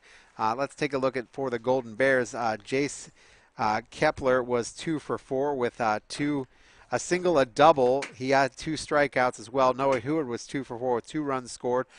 He had a bunt single, a single, and a stolen base. Tayson Dekrosh was 2 for 3. He had a single, a bunt, run scored, 2 RBIs. He also struck out. Joe Watson was 2 for 3 with 2 runs scored, 2 singles, an RBI, a hit by a pitch, and he was caught stealing. Carter Dominic was 2 for 4 with a run scored. He had a single, a double, 2 RBIs, and a strikeout. Dylan Dominic was 1 for 4 with a double, 2 RBIs, 2 strikeouts. Lazarus Lane was 0 for 2. He had a hit by a pitch. Cole Uran was 0 for 1. He walked. Cade Carlin was 1 for 3. He had a single. He struck out 1 time. And then I think Landon Schilling was 0 for 1, and Colburn Miley 0 for 1 with a strikeout. There you go. Pitching for the Fairview Apaches, started out with Eli Schinninger. He faced 12 batters through 47 pitches, 23 balls, 24 strikes, gave up 3 earned runs, 3 strikeouts, 4 hits, a walk. Elijah Aaron came in relief through 3 innings of work, faced 14 batters, 23 balls, 41 strikes, 64 total pitches, gave up 2 earned runs. And he had 4 strikeouts, 3 hits, and a walk. Jackson Grind faced 8 batters through 15 pitches for strikes, 5 for balls, 20 total. Gave up 4 runs, 3 of those earned, and he had 1 strikeout and 5 hits. Interestingly enough, for the Golden Bears, out of their 9 runs, 8 of them were earned, which is not something that happens a lot. Yeah, no. So good situation there, and the Golden Bears victorious. Time of the game, 2 hours, 21 minutes. And I'll take your thoughts as we wait for our interview. Yeah, absolutely. No, that was that's a great win for the Bears. You know, again, you go up big, you go up by 4 runs, and then they come back in, take the lead, and they have their best pitcher. They throw their best pitcher in the bottom of the 6th. They put their best pitcher in, guy throwing, mid-80s, decent little breaker. Like I said, is playing at the college level, or I believe is playing at the college level somewhere. I forget where he's playing. But that's great prep for Thursday. I can't get my dates right. For Thursday, and to battle back like that, I think that early in the season may have been a different story for us. Yep. So we got some things to go our way. We're kind of making our own luck, and I think that's great momentum heading into Thursday against especially that type of pitching, because we're going to see that on Thursday. Absolutely, we are, and we're going to be at Defiance on Thursday, or at Archbold facing Defiance, and if you're the Golden Bears, this game kind of meant something to you because you were doing your final tune-up for the game on Thursday. Absolutely, and I think you could see there in the middle innings, we started off. I would say we started off focused, right? And I'm sure that's probably a conversation for Coach Walker right now as the team meets. We started off focused. We were in it. Then we kind of had a little bit of a lackadaisical middle 3, 4, 5 innings there. The 3rd, 4th, and 5th, and then kind of poured it on late. And that intensity that we had there in the beginning and end of the game is exactly what we got to bring on Thursday against a really good Defiance ball club. This is the last game for Fairview. They finished the season at 12-14, 2-5 in the GMC. Bryan moves to 12-12, 500 on the season, 3-4 in the NWOL, and again they will face Defiance on Thursday. Waiting to talk to one of the Dominics to talk about how today went, and we're going to take a quick 30-second timeout. Hopefully we'll have time to talk with them, and we'll do that after this on the Golden Bear Sports Network. I'll show you how to unwind. Come on, babe, let's go outside and take the boat out for a ride. I'm ready, I don't wanna wait. 'Cause the only time I'm feeling free is when I got that ocean breeze, so kicking it out on the lake. Get on board. Got the sunshine and the short line. It's the good life. Get on board, get on board. Have a good time, casting that line. It's a good life. Get on board, get on board.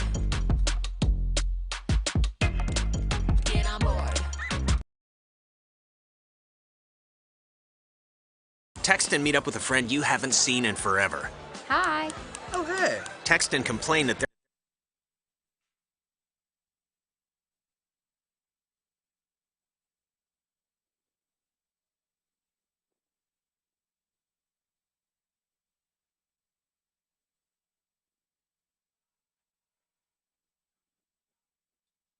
pizza and the Ad Council. Back out on the Golden Bears Sports Network, 9-8 your final score as the Golden Bears victorious over the Fairview Apaches here in the Strikeout Diabetes game. And it was a good night for the Golden Bears to come back victorious. Absolutely. And we're excited about that. Let's chat just a little bit about where we're going to be the rest of the time. So Wednesday we're at New Regal. It'll be Scott Vollmer and I that'll be at New Regal doing the girls softball game as they face Talmadge. And then on Thursday we'll be at Archbold. And we got the Dominics up here. So, Tony, can you adjust our camera here so we can get everybody in here? And we'll hand the microphone to you guys. And we're going to have to stand back? Okay, he's telling me we have to stand back. Well, you okay. don't want me in You this need to thing. come this way. Come there this you go. way? There we go. Hey, There we go. Now we're all there. All All right. So we're back, and we want to thank Amy and Dylan for having us here. And let's talk about, first off, Mom, let's talk about how all this got put together and maybe some people to thank. Sure thing. There are lots of people to thank, that's for sure. Dylan came to us, I guess, somewhere at the beginning of his senior year and said, I'd really like to do one more fundraiser. We've done some fundraising over the years for various JDRF organizations and some different avenues that we've tried to raise some funds. And he said, I'd like to do one last thing for my senior year. And basically I told him, you come up with the idea and the plan and we'll make it happen. So that's kind of how it all got started. And it was 100% his idea from the get-go. So. And it's kind of neat that you've got a player at Fairview also battling the same thing, so it kind of made a natural fit. It was a very natural fit, and I'm so glad. I can't say enough about their coaching staff and their kids, the parents. They really jumped on board right from the very get-go. We didn't have to convince them very hard to just come along with us. And they've done an amazing job of helping promote. They had some people from over there donate some great prizes, which our list of prize people was amazing. Didn't have to ask people twice, which is fun. Awesome. Yeah, they've done a great job of helping us out. All right, Dylan, you guys made things interesting there. What happened there in the fourth inning? We talked about having that law all year, and I think that was just kind of we lost a little bit of focus, which happens sometimes, and they got a couple on there, but it was great to see us fight back there. They bring their horse in it there at the end, and just to jump all over him and score on him is huge going into Thursday for us. You absolutely did, and Derek said it. That was a great tune-up to go against him at the end of the game there. He said like three of the things that I talked about post game. It's like I coached him for 3 right. years or something. That's right. Which I gotta ask. What the heck were you thinking going to third there, buddy? Well, so as I got to second, I looked over and so my brother was in front of me, and we're not the fastest guys on the road. And Coach Walker was still winding him, and at the time when I peaked, he was still sending him. And I never looked back, so I was like, why not? Keep her going. Let's go. I saw. I was like, he's going to third. He's going to get there. He's going to get there. Yeah, it was probably not the smartest decision I've ever made on the base pass, but hey. I thought you. For the record, I thought you were going to get there and slide. I did too. So, all right. So now we got to face Defiance on Thursday. This should be a good tune-up to tweak some things before you go into there, right? Yeah, it was great to see that pitching there at the end because that's what we're going to see on Thursday. They got two guys that can bring it a little bit, like Jack did there at the end. And that was good to see us jump all over him. The top of our lineup, jump all over that. Prove that we can hit that type of pitching, which is going to be huge for us. Scratch a couple off here or there. Put some pressure on them. Yep. Like we talked about, like the pressure's on them. Yep. We're the underdogs. No one's expecting us to go in there and give them a battle on Thursday. So if we can just show out, hit the pitching, hit the fastball, I think we should be fine. All right, well, we wish you the best of luck. And, Mom, congratulations again. You raised a good boy. Thank you. Thank you guys. Thank you. All right, Amy Dominic and Dylan Dominic here, and good game, and congratulations. And, yep, for sure. All right, we're going to take a quick timeout, wrap things up after this in 15 seconds on the Golden Bear Sports Network. Mental health and learning disorders don't.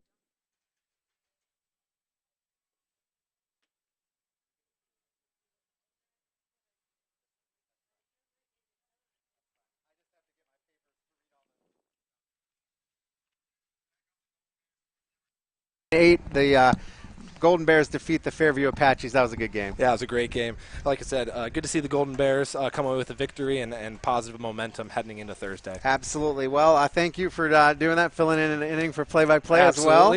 Never again. Want to thank our broadcast crew. Our director engineer was Krista Bruner. Tony Malega was our producer. Cameras were Don Malega and Tristan Atkinson. I want to thank the athletic department here at BHS, Nathan Keel and Teresa Kuzmal. Golden Bear Photo, Matt Neff and Stephanie Ponzak. Want to thank the board op back at WQCT, Ben Murray, and our WOSN, Kelly Getz, is our contact over there. Also want to thank Andy Singer over at Fairview for getting us stuff and just being a heck of a baseball coach and a heck of a guy. So, absolutely. All right, our next game that we're going to cover is Wednesday as the softball team plays a regional semifinal versus Talmadge at New Regal. Pregame around 4:40 on Q96.5 and BryanSports.com. This game will air tomorrow at 6 p.m. on WOSN. Watch on Spectrum Channel 19 over the air on Channel 26. This broadcast is a collaboration between WQCT Radio, BryanSports.com, and the West Ohio Sports Network. This broadcast is for the proper use of our audience. Any duplication or other use of this broadcast, including descriptions or accounts of the game, without the express written consent of the Golden Bear Sports Network is prohibited. The Golden Bear Sports Network is a free public service of Malenga Enterprises, LLC. All rights reserved. One final time for Derek Hugg and all of us at the Golden Bear Sports Network. I'm Chris Malenga. Your final score is 9-8. Have a good night, everybody.